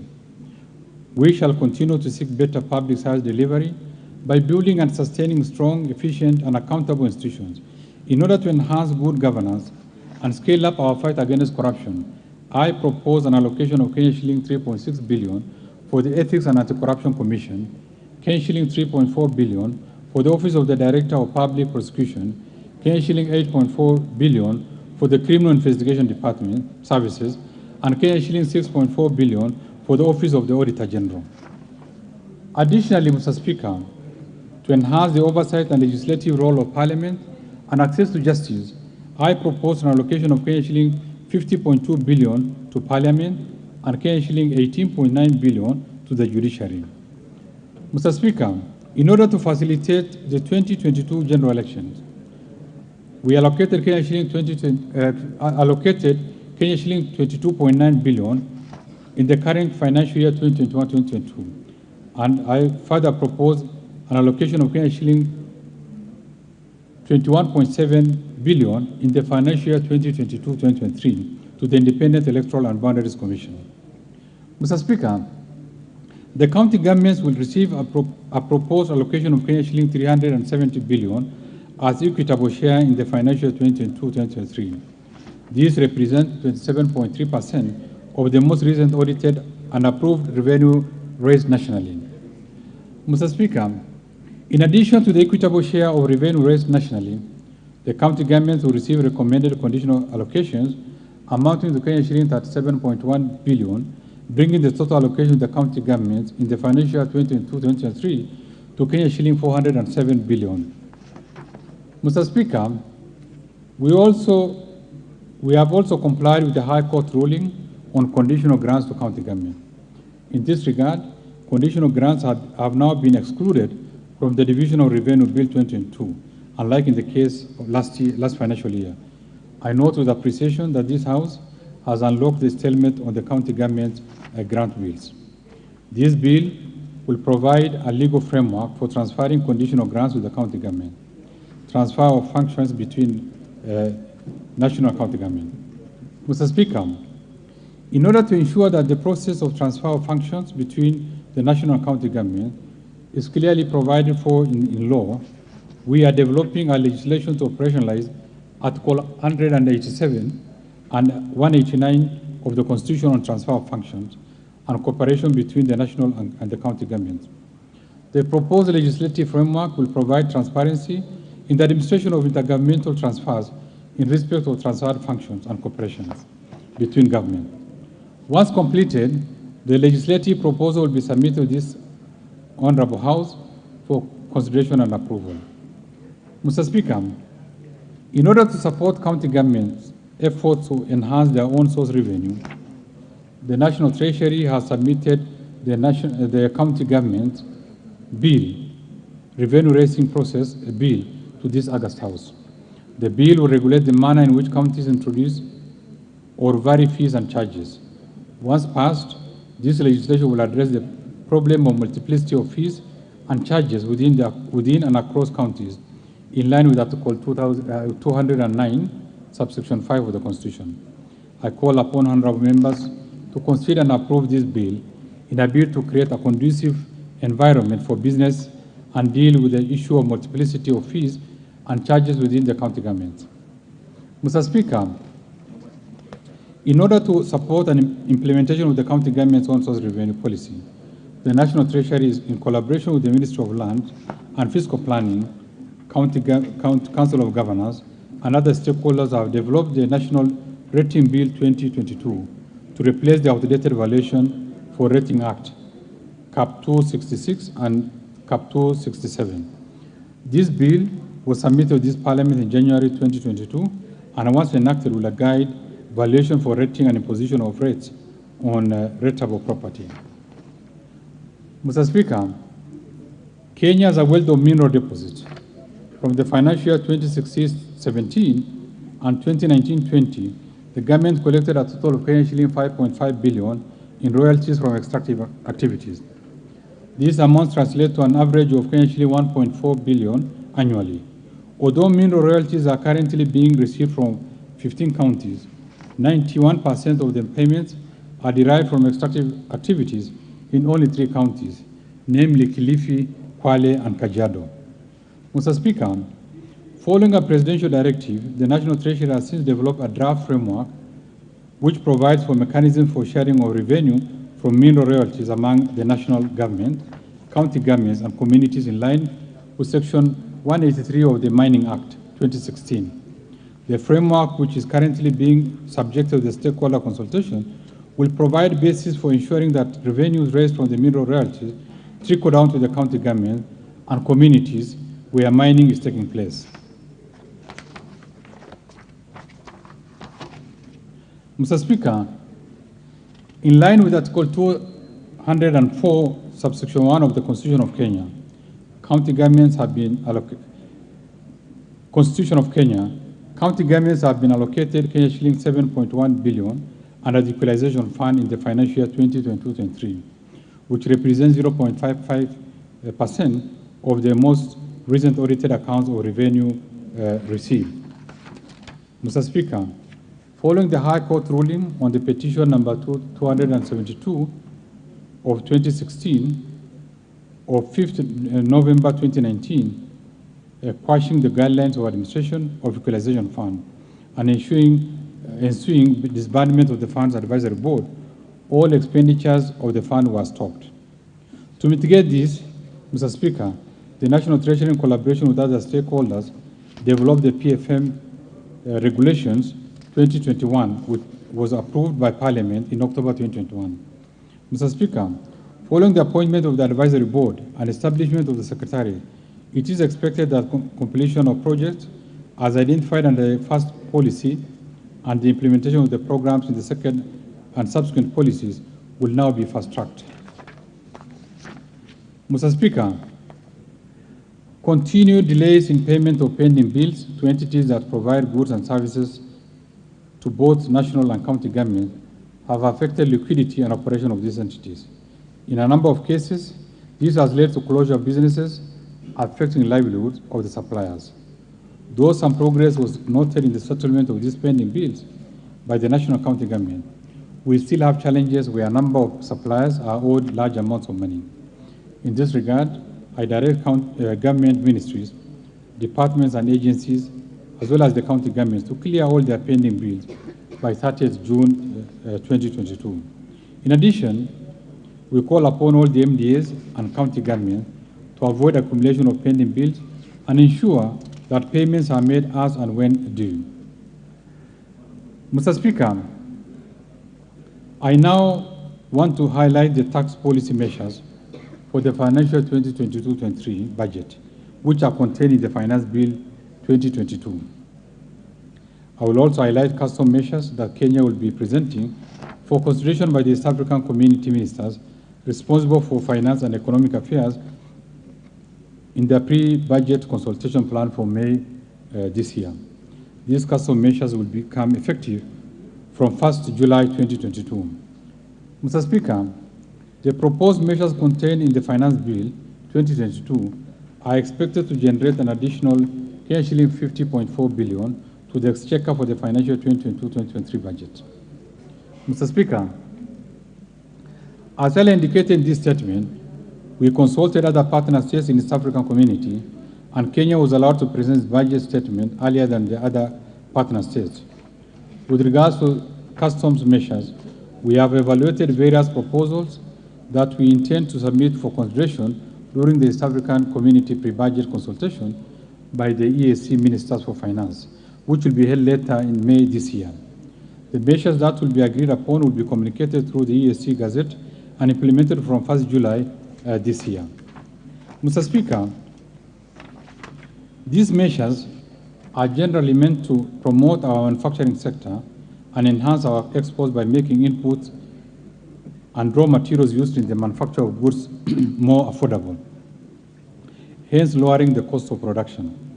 In addition, some of the measures are aimed at enhancing the competitiveness of locally manufactured goods through protection from unfair competition by imported goods.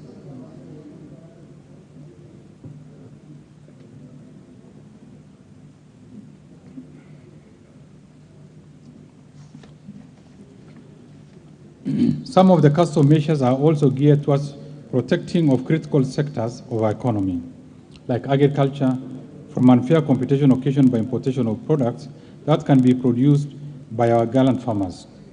In cases where local production does not meet our demand, the government will ensure the deficit is met in an orderly manner that does not adversely affect our farmers.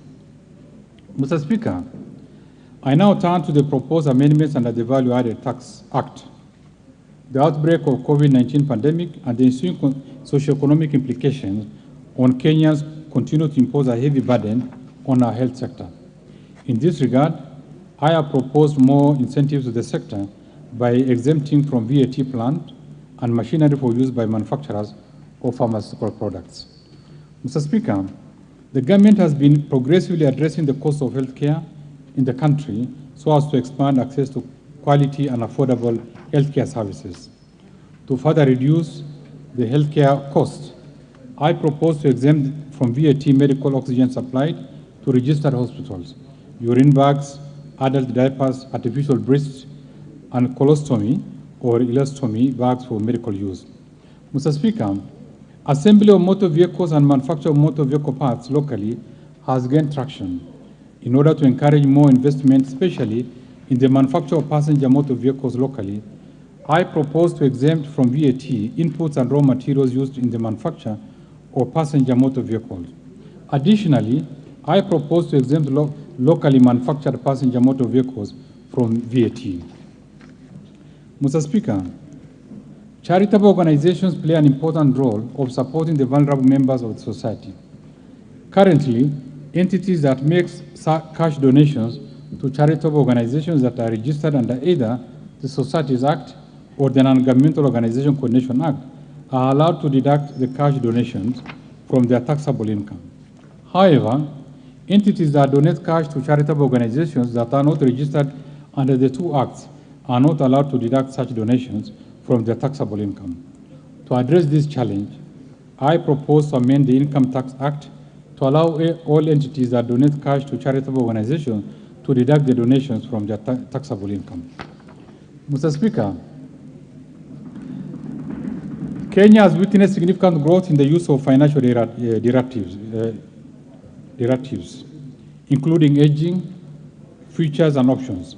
However, there is no provision in the Income Tax Act to charge the gains accruing from the financial derivatives to non-residents.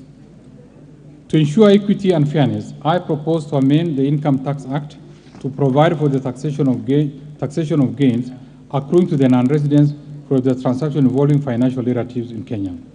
Mr. Speaker, last year, the Income Tax Act was amended to replace the previously thin capitation rule for determining taxable income with a method that restricts interest based on a ratio of earning before interest, taxes, depreciation, and amortization. In the amendment, microfinance institutions licensed under the Microfinance Act were omitted in the exclusion list of the application for the new rule. In this regard, I propose to amend the Income Tax Act to exclude microfinance institutions licensed under the Microfinance Act from the interest restrictions based on a ratio of earnings before interest, taxes, depreciation, and amortization in determination of their taxable income. Mr. Speaker, next I will highlight the proposed amendments under the Excise Duty Act. The Act provides for annual inflation adjustments of the specific duty rates on all products. However, it has been observed that the adjustment may not always be appropriate for some products, depending on the economic and social environment facing these products at that time. To address this, I propose to empower the Commissioner General of KRA to exclude from inflation adjustment such products after consideration of the prevailing economic circumstances facing them. Mr. Speaker, last year, the Excise Duty Act was amended to introduce excise duty on all imported eggs. This was meant to protect local producers of eggs. However, we have noted that the tax has adversely affected the hatching business as there is insufficient local capacity to supply all the required eggs for hatching. To address this situation, I propose to exempt from excise duty eggs from hatching imported by licensed hatcheries upon recommendation by the responsible Cabinet Secretary. Mr. Speaker, neutral spirit is an input for manufacture of pharmaceutical products. Manufacturers of pharmaceutical products, which are not subject to excise duty, are entitled to a refund of the excise duty paid on the raw materials or inputs. The processing of such refunds takes time, hence creating cash flow challenges. To address this concern, I propose to exempt neutral spirit used by the registered pharmaceutical manufacturers upon approval of the Commissioner General of KRA from excise duty. Mr. Speaker, currently, locally assembled motor vehicles are exempt from excise duty. In order to ensure the same treatment for manufactured passenger motor vehicles, I propose to exempt from excise duty locally manufactured passenger motor vehicles. This is aimed at encouraging investment in this sector and enhancing competitiveness of locally manufactured passenger motor vehicles. Mr. Speaker, gambling, gaming, and alcohol addiction have become prevalent in our society. These habits are extremely addictive and can result in a variety of harmful repercussions, especially to the youth. Advertisements for alcoholic beverages, betting, and gaming contribute greatly to the promotion of these habits. To discourage the promotion of these products and activities, I propose to introduce excise duty of 15% on fees charged by all television stations, print media, billboards, and radio stations for advertisements of these activities. Mr. Speaker, in the recent years, innovations in the tobacco industry have led to the introduction of new products beyond e-cigarettes. These products continue to negatively affect the health of our citizens. The design of these products and the taxation regime makes them easily accessible to users, including the school children and the youth, thus leading to nicotine addiction and consequently smoking and use of other drugs. In order to prevent these habits and make the liquid nicotine used in these devices less accessible to users, including the school children and the youth, I propose to change the taxation regime for liquid nicotine from current shilling per unit to an excise duty of shilling 70 per milliliter. Mr. Speaker, in the bill, I have also proposed to increase the specific rates of excise duty for a number of products by 10% to generate additional revenue for the government. Given the recent global increase in oil prices, I have excluded petroleum products from this increase. Mr. Speaker, I now turn to the proposed amendments under the Miscellaneous Fees and Levies Act. In order to promote manufacturing of pharmaceutical products, I propose to exempt inputs and raw materials imported by manufacturers of pharmaceutical products from payment of import declaration fees and railway development levy. This will encourage investments in the health sector and improve access to affordable healthcare services. Mr. Speaker, in order to support farmers who rear cows as well as pastoralist communities who depend on sale of hides and skin, I propose to reduce the export levy on the raw hides and skin from 80% or US dollars 0.5 per kilogram to 50 cents or US dollar 0.32 per kilogram. Mr. Speaker, on the amendments to enhance tax administration procedures, government agencies are expected to be sensitive and responsive to emerging customer needs. In this respect, the Kenya Revenue Authority has been on a journey of transformation to enhance customer-centric service delivery. In order to align the operation of the authorities with emerging trend, I propose to amend the Kenya Revenue Authority Act to change the name of the authority from Kenya Revenue Authority to Kenya Revenue Service. The change of the name is intended to rebrand the authority and transform its public image, thus enhance tax compliance through improved public relations and maintain a clear focus on taxpayers' needs. I have also proposed consequential amendments to other statutes which make reference to the name Kenya Revenue Authority and align them to the proposed new name. Mr. Speaker, we have noted that tax disputes take too long to conclude, especially after judgments by the Tax Appeals Tribunal. In order to protect the disputed tax revenue, I propose to amend the Tax Appeals Tribunal Act 2013 to require a deposit of 50% of the disputed tax revenue in a special account at the Central Bank of Kenya when the tribunal makes a ruling in favor of the Commissioner General of KRA, as the taxpayer proceeds to appeal the decision.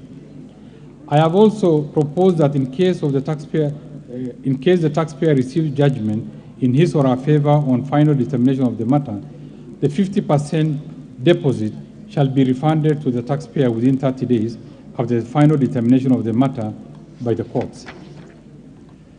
Mr. Speaker, the Tax Procedure Act empowers the Commissioner General, KRA, to issue direction to the land registrar to put a caveat on land or restriction on the transaction for taxpayers with tax arrears. It is noted that the taxpayer may have other assets other than land which the Commissioner can put caveat or restriction on transfer to secure unpaid tax revenue. In this respect, I propose to amend the Tax Procedure Act to require registrars of ships, aircrafts, motor vehicles, and any other properties that may be used as security for unpaid taxes to restrict the disposal or transaction of these assets upon receipt of direction from the Commissioner. Mr. Speaker, the Tax Procedures Act empowers the Commissioner General KRA to request for additional information from the taxpayers in order to facilitate determination of an objection on assessment tax. The Act does not specify the number of times that the Commissioner can request for such information on a particular case. This prolongs the determination of tax disputes, as additional information can be requested severally, and any request for additional information provides the Commissioner with additional 60 days to make a decision. In order to address this gap, I propose to amend the Act to require the Commissioner to issue a decision on objection by taxpayer within one cycle of 60 days from the date of receiving a valid objection by a taxpayer. Mr. Speaker, Kenya ratified and deposited the Multilateral Convention for Mutually Administrative Service Assistance in the tax matter with the Global Forum on Transparency and Exchange of Information on Tax Matters in July 2020. Under this convention, Kenya is expected to exchange information on tax matters with tax jurisdictions that are members of the forum. In order to promote greater tax transparency among multinational enterprises, I propose to amend the Income Tax Act to require that multilateral enterprises which have been operational in Kenya to report the activities within Kenya and in other jurisdictions to the Commissioner General, Kenya Revenue Authority. Mr. Speaker, the Statutory Instrument Act that became effective in 2013 provides for automatic expiry of the statutory instrument after 10 years from the date of their publication. In this respect, there are several tax-related regulations issued in accordance with the Act, as well as some that were issued prior to the enactment of the Act that will expire after the 10-year period. The expiry of these instruments will negatively affect tax administration and revenue collection. In this regard, I propose to amend the Statutory Instrument Act to exempt the tax-related regulations under the various tax laws from automatic expiry provided under the Act. Mr. Speaker,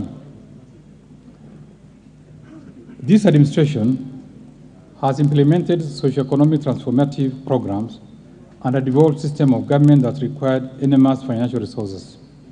At the same time, the country was confronted by some degree of security challenges, the twin global challenges of COVID-19 pandemic and climate change, and the desert locust invasion that impacted on food security. In the midst of all this, Mr. Speaker, the government has successfully maintained macroeconomic stability, achieved growth rates above that of sub-Saharan African region, and improved welfare of Kenyans.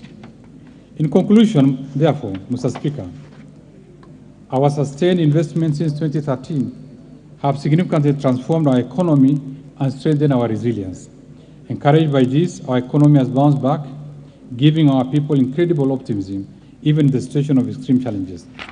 Mr. Speaker, we are proud of our socio-economic achievements and seek to sustain high economic growth so as to improve the welfare of our people.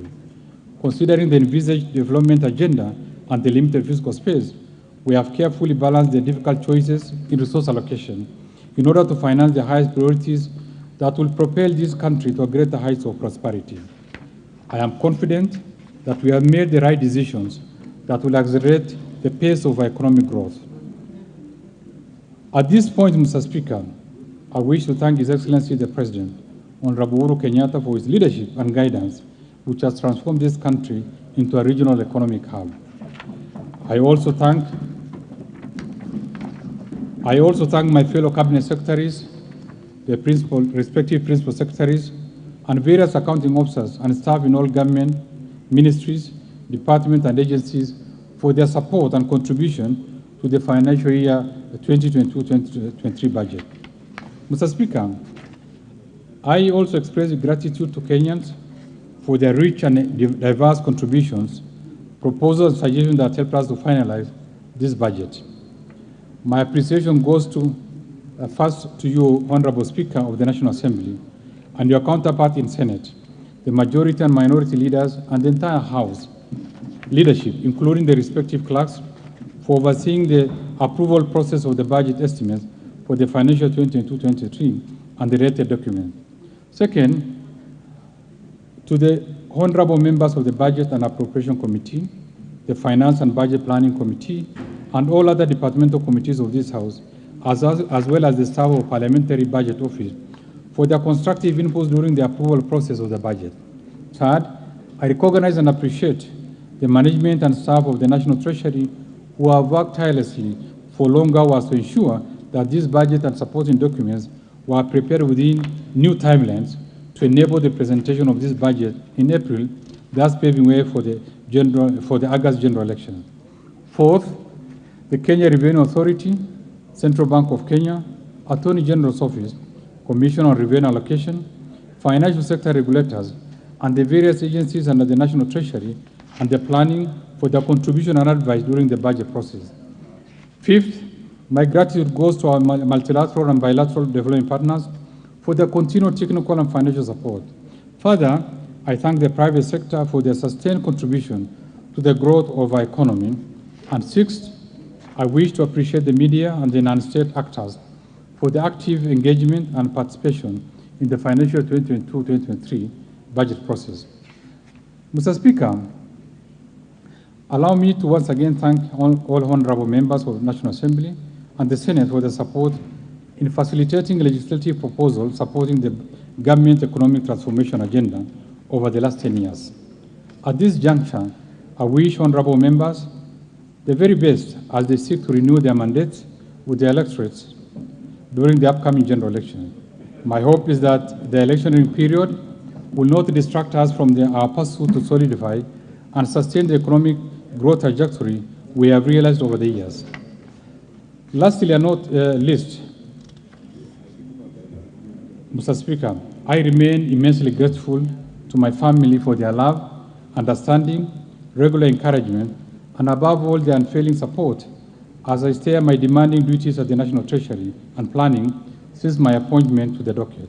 I thank you all, and may God bless you. The very last, Mr. Speaker,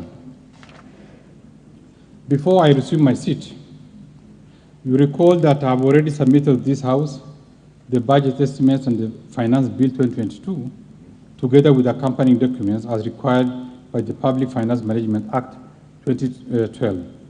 Today, I further submit the following documents to this August House and request that you graciously receive them.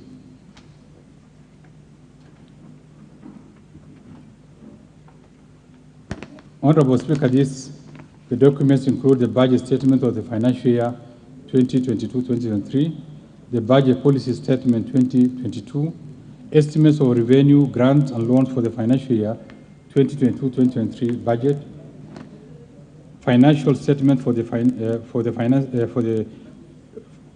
year 2022-2023 budget, medium-term debt management strategy 2022, sixth, budget highlights, the Mwananchi guide for the financial year 2022-2023, and lastly, the statistical annex to the budget statement for the financial year 2022-2023.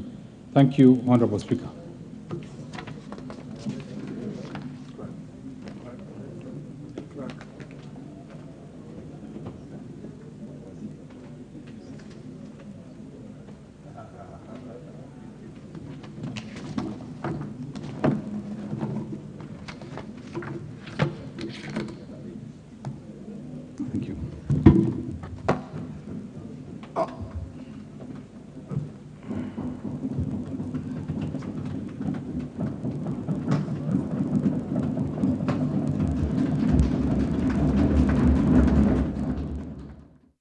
And that is Treasury Cabinet Secretary Ukur Yatani, who has just wound up the budget speech for financial year 2022-23, which has been quite long, quite loaded. Just coming very quickly to studio for some quick reactions. I think it's a big win for manufacturers in my view. If you look at the VAT exemption for plant and machinery, Robert? Julian, I'm a bit surprised by that budget speech, for the reason that you may think it's a win for the manufacturers, but the minute you exempt products, it doesn't make them any more affordable, because it means the persons who supply those products cannot claim the input VAT, which means they have to pass on the cost. So you've got to pass on that manufacturing cost. So for me, the key winner is actually the microfinance institutions. Those are the ones who have been exempted. That's a very, very big one. And the pastoralist community. However, I think all taxpayers are essentially losers. If you think about the requirement to deposit 50% when you appeal into the High Court, that's a very serious issue. Yeah. And you know that I'm very surprised by that, because in other countries, and you know this is evidenced in other countries, Ghana, Tanzania, you got a revenue authority which gives you a hefty assessment, and then you know you lose and you need to appeal to the High Court. You need to pay 50%. 50%. That's crazy. That's it's going to cripple access to justice. You know, we're talking about access to justice. That's a serious issue for taxpayers. Yeah. Yeah. Maybe Churchill, some quick thoughts from you. One of the things which finally, after Kenyans have given their concerns around this issue of excise duty being taken to an overreach status, excise on eggs, potatoes, finally, for those who are, I think, importing for the hatchery business, they're now exempt from excise, right? Yeah, that's also, it's a big win for them within that whole context of proposals within the excise duty regime. And in addition to that, I felt like the minister was speaking from two sides of the mouth. On one hand, he stated that those goods that are subject to specific rates of excise duty, some of during the inflation rate of adjustment, a number of them might be exempt. Probably he'll be speaking, he was speaking about the fuel issues, fuel products, which there's been a lot of hue and cry of lately. And then later on, he goes and says that there'll be some adjustments, like in the order of 10% to some specific products within that specific rates regime, excess duty. So in line with inflation. So, and one of the things that I keep on looking at it within this whole framework about inflation is issues to do with the granularity of the data. Yes, we have an average inflation for in the last financial year, which is around 4.97%. Yeah. But if you look at the specific, some of the items might not have moved as much, like the specific prices of the individual commodities might not have moved as much. Some of the products, such as spirits and wine, they don't tend to shoot up like drastically. And one case, even one of the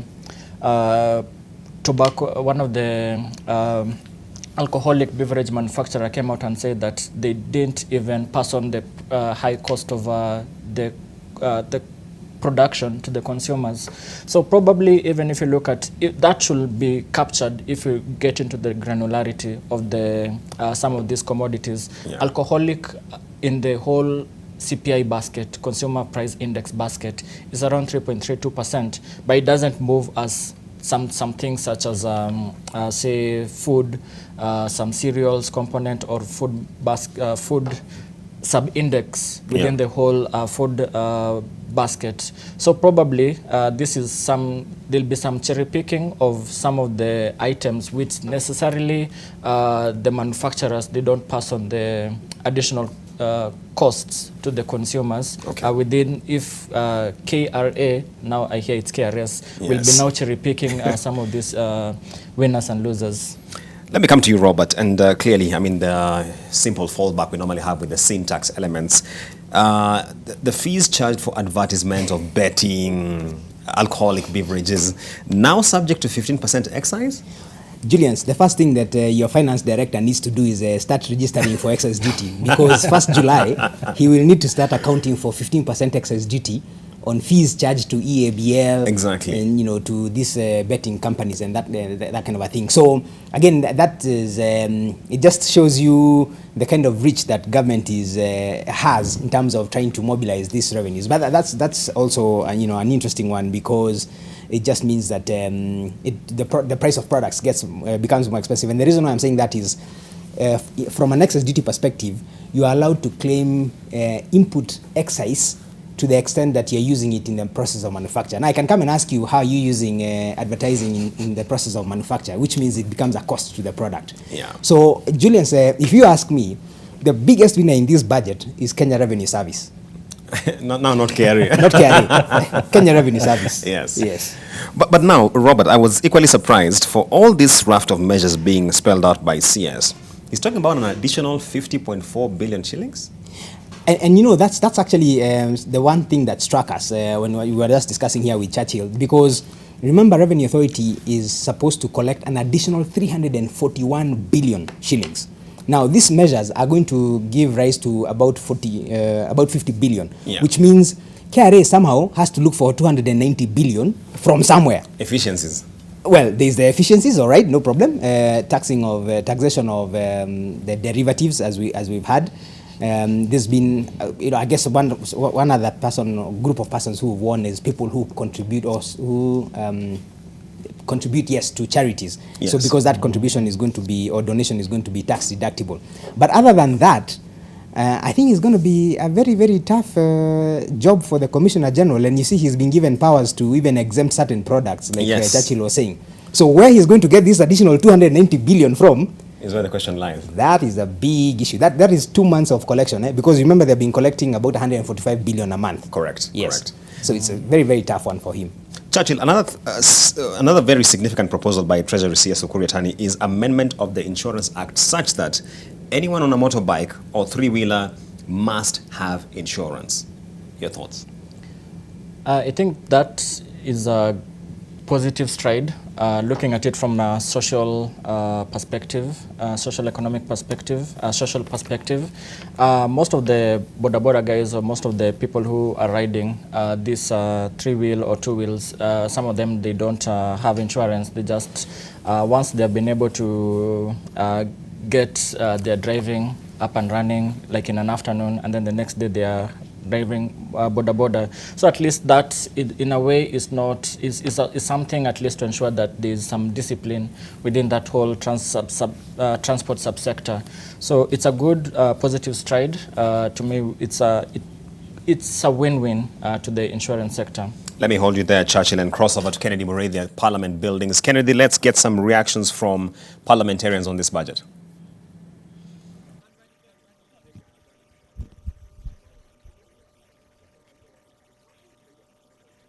Well, a very good evening to you, coming to you live from Parliament buildings, where the National Treasury Cabinet Secretary Ukur Yatani has just finished reading the budget estimates and how the government plans on spending in the year 2022-2023. And there's some highlights that have actually been, there are some highlights that have been seen in this particular budget. And one of the notable things that the Cabinet Secretary has been able to say, even from the beginning, is that despite the fact that Kenya underwent a COVID period that saw so many people lose their jobs and the economy almost coming down, crashing, he has noted that there was a 9.9% increase in the third quarter of 2021, that is recovery, and overall there was a 7% increase in the economy, that is in the year 2021.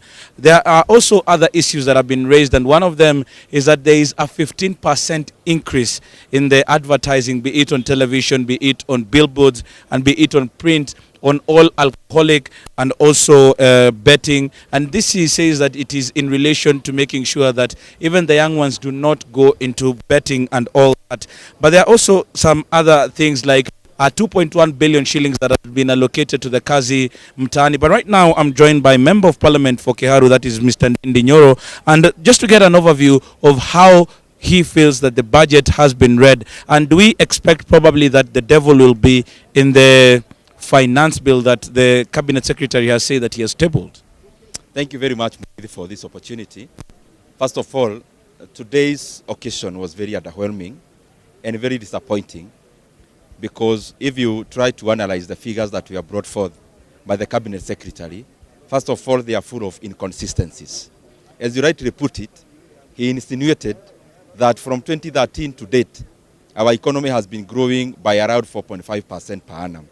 But from the same statement, he said that our economy has grown by 155% from 2013 to date.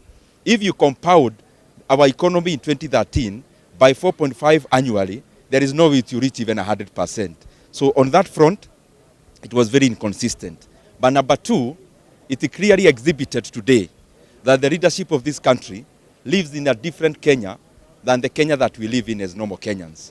Because the president ought to have known that, the president ought to have recognized that the cost of living has really gone up in this country. Bei ya bidhaa zote imepanda, and there was no mention around that issue. Well, I will let our camera person join this press conference that is just about to be given by the Cabinet Secretary, National Treasury, who's just come in for a press conference. And I think these are some of the questions and some of the pertinent issues that have been raised by the Member of Parliament for Kiharu that we'll be asking, and some of those inconsistencies that he says he has pointed out. Probably we'll also be wanting to know what other things are there. Remember that unlike other times, that this time round he's not been able to go into so much details with regards to what is happening and all that, and probably he will be telling us some of the highlights of the finance bill that he has actually been able to say that he has tabled. Remember, we have not been able to see that finance bill, and this is what really has the details as to what moves forward, and this is what will be taken to the Finance Committee so that it will be discussed. As of now, the Speaker of the National Assembly has not said any other matter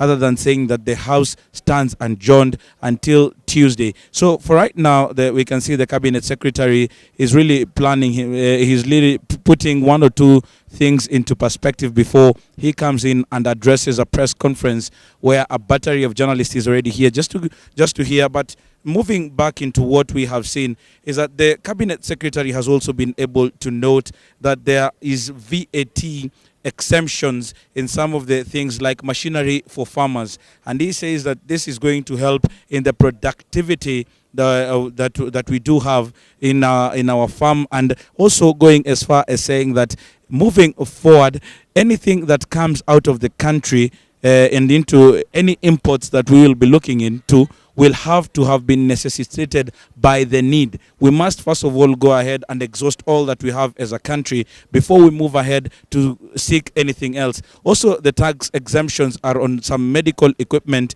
including medical oxygen, medical diapers, and all this. And this is with regards to probably going ahead to bolster. And right now he's taken to the podium, and I will take you straight to that press conference. Let me take this opportunity to thank you very much for coming. It's been a very important day for us and for the country. This is going to be a transitional budget, and you may have some questions which I now allow you to ask. If you have any question.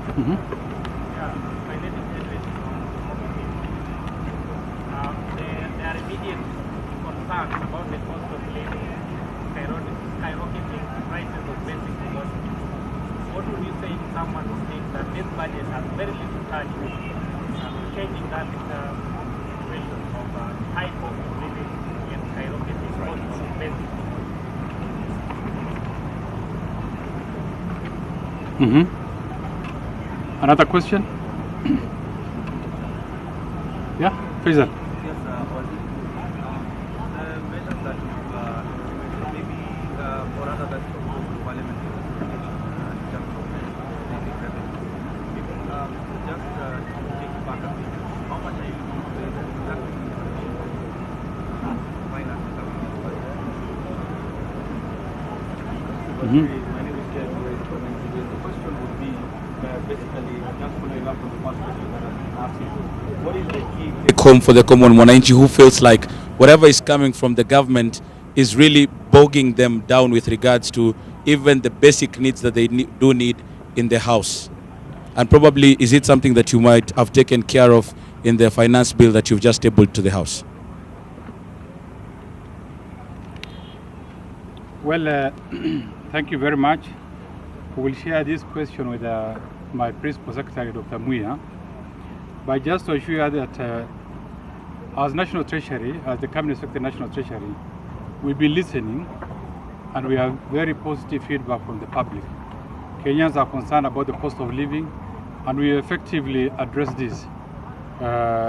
We've addressed the issue of fuel prices, where we'll be subsidizing substantially. We've been subsidizing for the last few months, and we'll continue to do it until end of June, just to make sure that the prices does not go out of reach for the common man. Number two, one very important aspect is that we are aware that food security remains a key concern for us. And that's why we have already allocated resources to fertilizer, and we have proposed further allocation of 2.7 billion in the next financial year. In this financial year, last week we've allocated 3 billion Kenya shilling, and we intend to allocate additional resources of 2.7 billion for the fertilizer to enable farmers to plant their crops in good time, to enable farmers assess, because the price has been rising as a result of global issues which is beyond the confines of this country. The second question is that you asked what will be the projection, revenue projection that we are going to raise from the finance bill.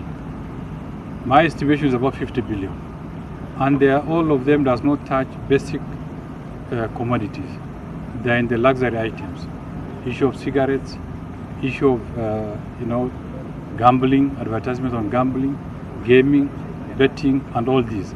It will give us a net revenue of about estimated 50 billion.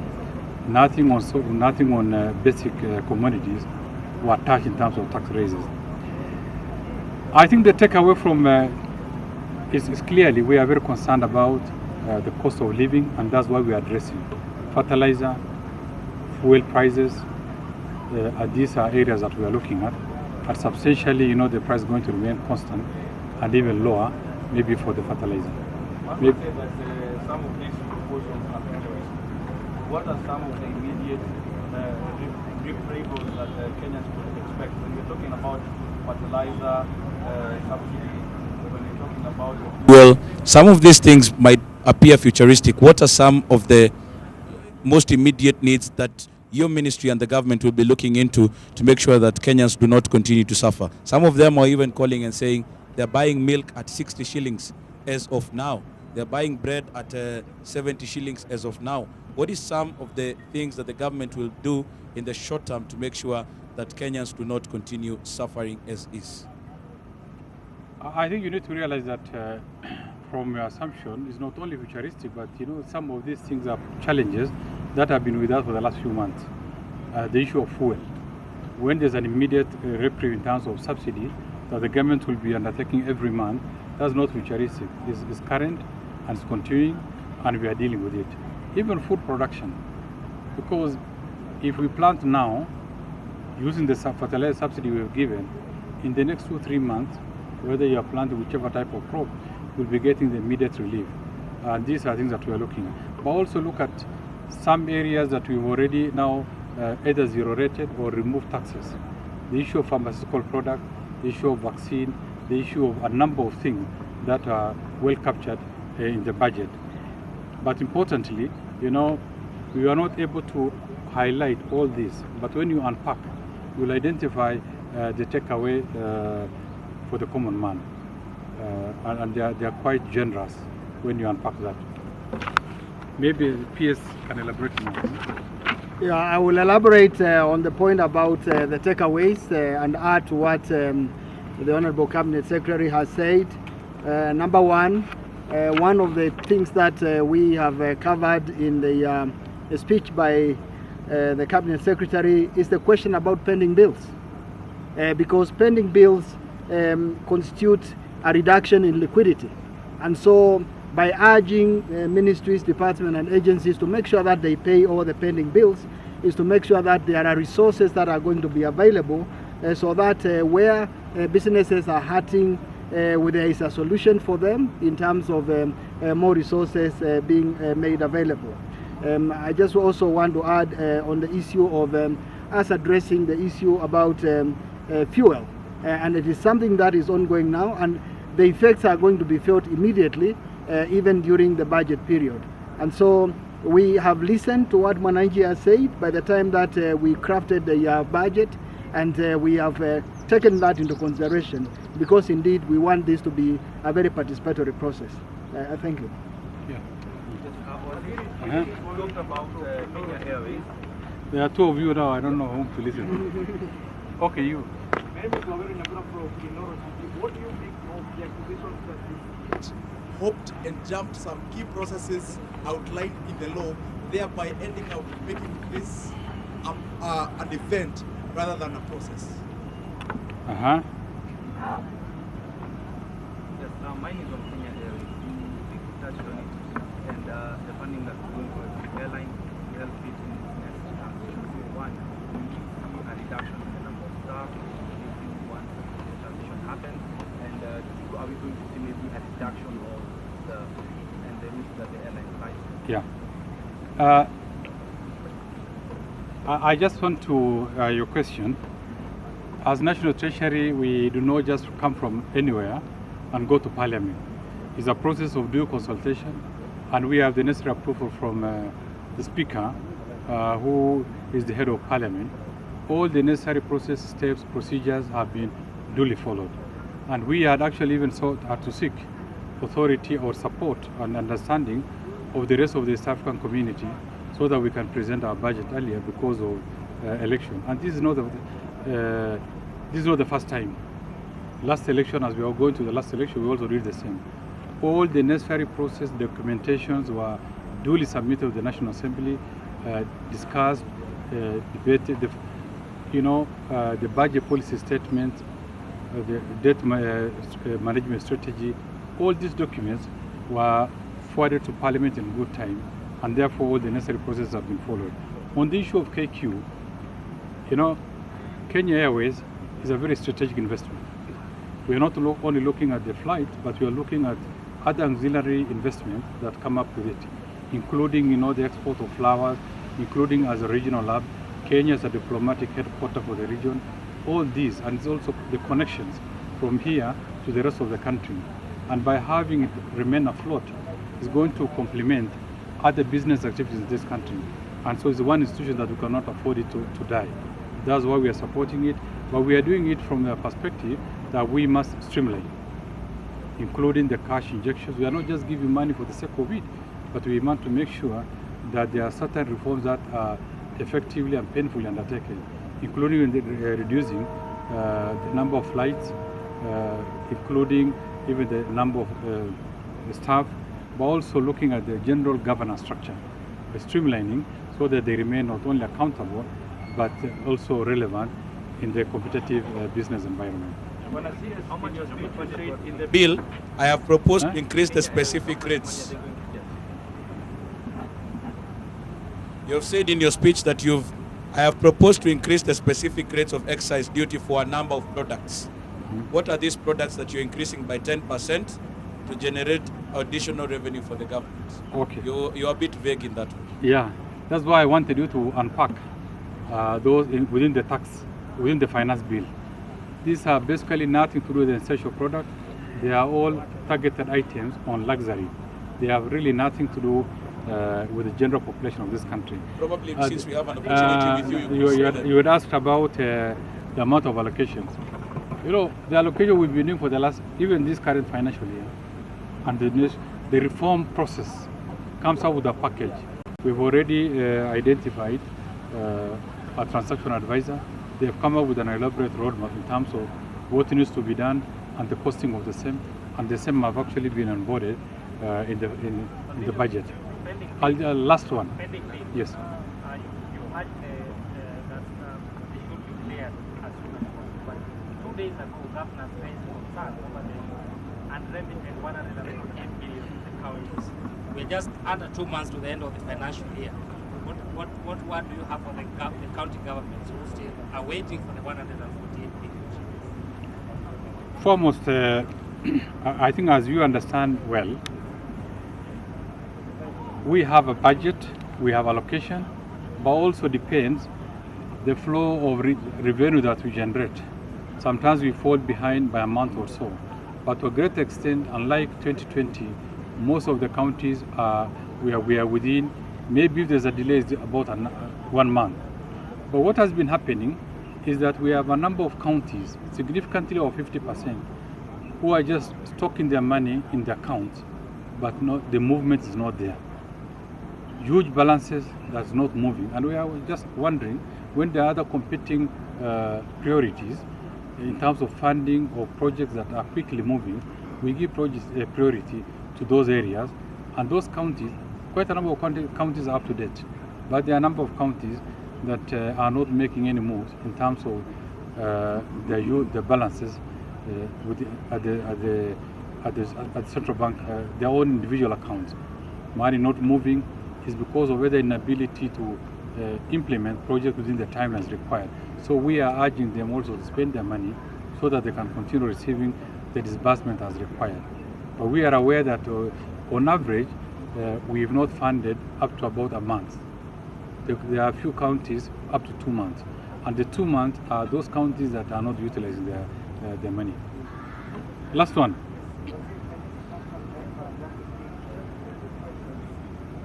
Can you raise your voice? Revenue projections you've indicated an What's wrong with increase I can't hear you. under, sorry? Speak up, speak up. Yes, I'm saying under revenue projections, you've indicated that there will be an increase from 2.1 trillion to 2.4. Maybe how could that be possible given that we know we are headed into an election cycle which in most cases tends to affect the business environment? And secondly, under the allocation of economic stimulus program, you've allocated 2.1 billion for youth empowerment against 5.8 for improvement of environment. Why, knowing that the youth, there's a serious concern on the youth, but you've allocated them 2.1 billion and economic stimulus program and 5.8 billion for improving the environment? Maybe I'll also ask my peers to come in. Almost, I want to assure you that we do not just come up with numbers. We base it on projections. The Kenya Revenue Authority has been doing very well in terms of surpassing their targets. And based on those projections and the economic activities that's going to abound next financial year, we are confident about raising that amount of resources, at least reaching the target. You know, this is going to be a different kind of election. It's a transitional election where the incumbent is not going to be running for an elective office. So we expect stability to continue. And at the same time, we are not anticipating any disruptions of the economic process. Business are going to continue to blossom.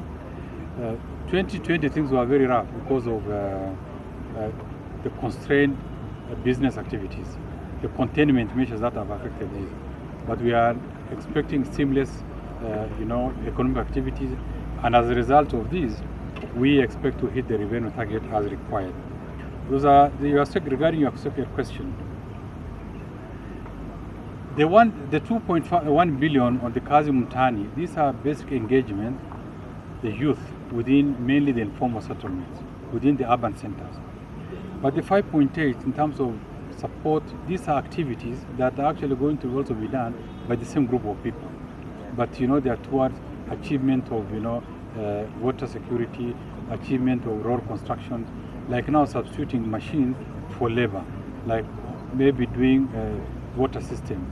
So even part of this will be in form of employment, like let's say construction of classrooms, where Kenyans are going to get opportunity to now supply products, supply building materials, construction of desk. So through this, there is that interconnected stimulus that's going to be created across the country. But the 2.1 for the Kazi Mutani is specific. We are now, youth are going to be engaged in clearing drainage, dealing with issues of hygiene within the settlement, working on the social projects. But even the other one is partly going to contribute to general employment. I want to, yes, you want to? Yes, one last question. Even as you ask us to unpack the finance bill, can you assure Kenyans that it is a Mwananchi budget? I confidently assure you that this is a Mwananchi-friendly budget. No surprises as you unpack the finance bill. You'll see for yourself that whatever we are proposed to do is for the greater good of the Kenyan public. The issues where we are raising taxes are things that have been a social problem to our community. Look at the issues of gambling. Look at issues of betting. Look at issues of advertisement for alcoholic products.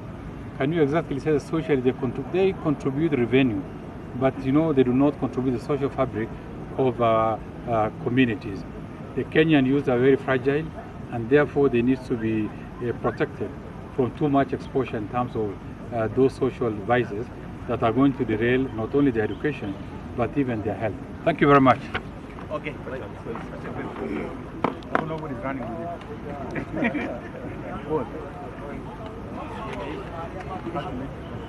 Well, that is Cabinet Secretary for Treasury, the National Treasury, Ukur Yatani, saying and assuring us as the last statement that he has made that this is a mwananchi budget, saying that we do not expect any surprises. And what he's been able to put forth, he insists, is something that really needed to be done so. And one of the things that he has actually said in the last statement is that our youth are very fragile. And in saying so, he says that the issues of betting, issues of alcoholic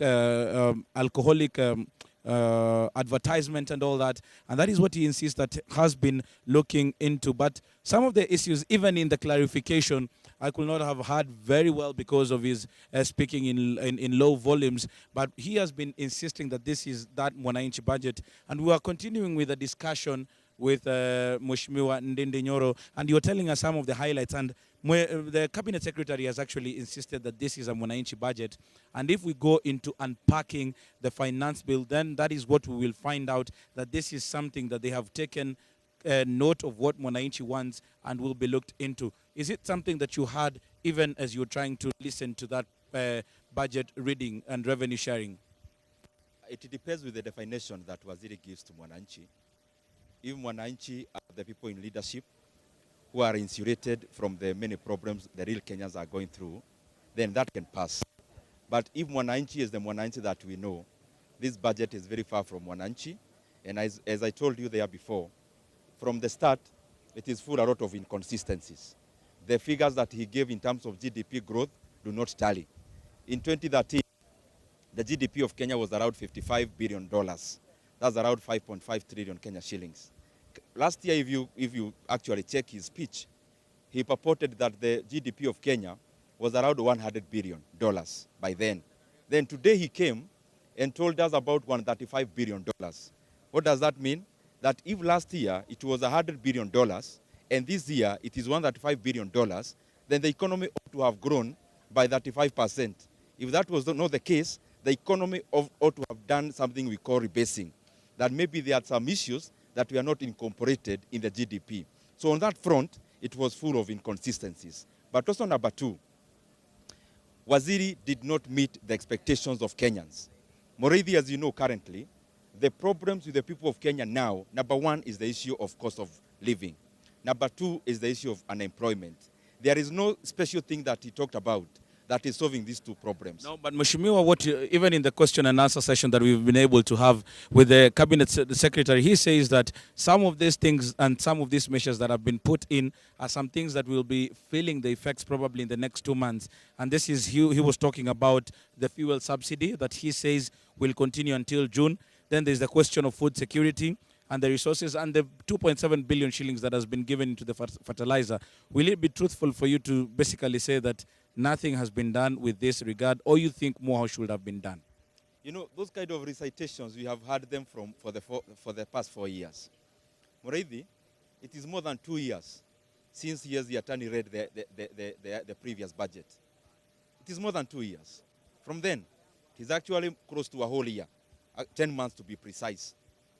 All the things he talked about mwananchi, instead of solving the problems around mwananchi, he has actually escalated the cost of living. If you compare June last year to today being April, you compare the living standards of the people of Kenya in regards to the cost of living, the common mwananchi of Kenya, his disposable income has actually been eaten by the high cost of unga, the high cost of gas, the high cost of fuel. And interestingly, Mureithi, if you check the recent gazettement by Warma, even the cost of water across the country has actually gone up by close to 300% because they have increased the user fee for water users, that is irrigation and domestic, by over 300%. So generally speaking, Mureithi, I think our leaders, the leadership around the presidency, live in some Kenyan utopia somewhere. Maybe they come to visit Kenya in the morning. Because the Kenya that I represent in terms of the people of Kiharu, they are much worse off from the last previous reading of the budget. Interestingly also, so we are going to be seeing you when this finance bill will be brought into the floor of the House. We are going to be seeing you debating and actually pointing out to some of these issues that are bringing an issue to Kenyans. Many of those issues we will be debating about them. Number one is the plight of farmers. As you know, and he rightly put it, GDP accounts for the largest percentage in terms of the GDP of Kenya. And to sort about the issues around agriculture, number one, you look at the inputs. Number two, you look at the markets. Even looking at the primary issue about the inputs. Input, you talk about fertilizer. Yesterday or the day, maybe last week, the Minister for Agriculture came out and said that they have subsidized fertilizer. Yes. But if you go, do a sample survey across all the NCPB depots around the country, there is no that fertilizer that he purports to have subsidized. Number two, if you reference the State of the Nation address by the President himself this year, actually last year, he talked about coffee farmers smiling to the bank and tea farmers having been paid the highest bonus ever since independence. Those are not even half-truths. They are outright lies. The mwananchi of Kenya in terms of the farmer is crying. The general population of Kenya, they are met with very high cost of living.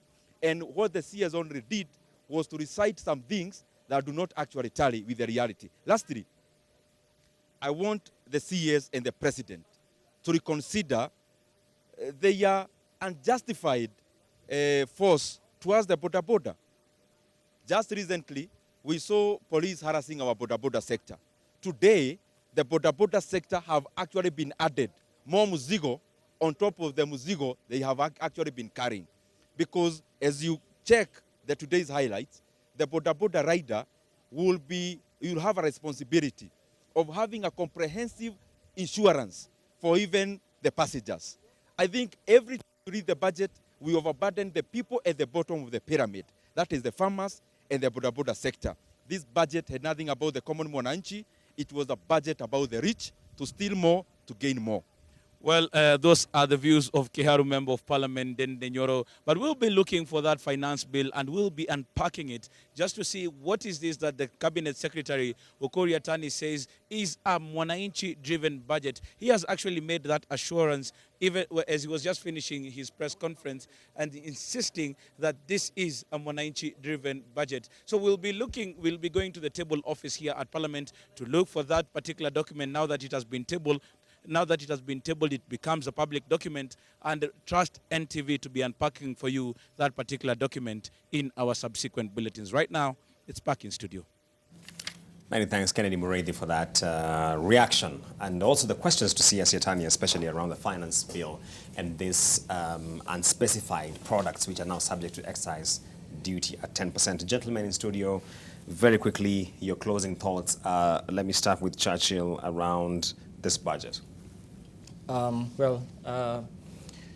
Hearing this years, there are some developments around the capital markets which I was happy to hear about, things to do with the Central Securities Depository, at least to unlock the secondary market turnover.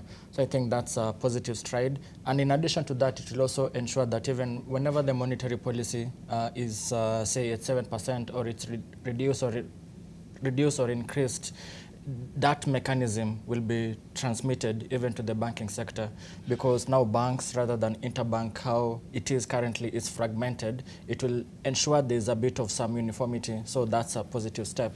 There are issues around retirement benefits, investment guidelines, to bring on board the unquoted securities platform, which are not they have not been given any allocation. So I think that's also another issue that has come out. There was also the trust, Kenya National Entrepreneurs Savings Trust, and now linking it with the Emakiba bond in its next reincarnation.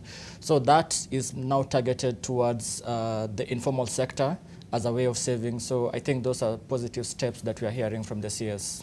Robert Warrior? Yes, so Julians, I think for me, when the devil is in the detail, we need to see the finance bill 2022. But if I look at the policy objectives, expanding the tax base, I'm looking at the proposals that have been provided, and I can see very, very few of those tax base expansion measures. What I can see is quite a number of winners in terms of, you know, on the face of it, like we've said, the pharmaceutical manufacturers, motor vehicle manufacturers, which is a good thing. People who donate to charitable organizations. Previously, you needed to have donated to an NGO or a society registered charitable organization. So today, if you've got a company limited by guarantee, then that's a tax deductible. Taxpayers have also won in the sense that you get your objection decision within 60 days. That makes it very, very clear that whether you're going to appeal or not. But if you then go to appeal, like we're saying, there's a big issue around the payment of that, what we call pay-to-play rules. You know, it just makes access to justice that much more difficult. My last point... But that's with regard to tax appeals, right? Yes, to the High Court. Yes. To the High Court. And, you know, if you look at a country like Tanzania, for example, they require 30%. Kenya is asking for 50%. That's quite high. The last point is for the local motor vehicle assemblers. It's a very good move because when you exempt these products from VAT and from excise duty, it means that those products are much more affordable to the mwananchi. As to whether they are common mwananchi or not, I don't know. However, I think it would have been nice for the CS to go a step further and say, can we also exempt pickups, not just passenger vehicles? Because if we are looking at supporting agriculture, for example, or commerce, then why don't you also make these motor vehicles much more affordable for the common mwananchi? So those are some of the key highlights. But like the CS has said, we need to unpack that finance bill. So we're also eagerly awaiting for it so that we can see what are these other 10 items that he's referred to. Right. Thank you so much, Robert Orero. Thank you so much, Churchill Ogutu. Now, that has been our comprehensive coverage of the budget for the financial year 2022-23. Now we need to start preparing an even more comprehensive bulletin for you. So that is where we close this conversation. But remember, we are still online. We have been sharing a lot of material on the digital platforms to interact and give you more information as to some of the pronouncements which have come from the last budget, from the Jubilee government. So we shall be continuing to cover these issues for the benefit of your understanding. So keep it NTV.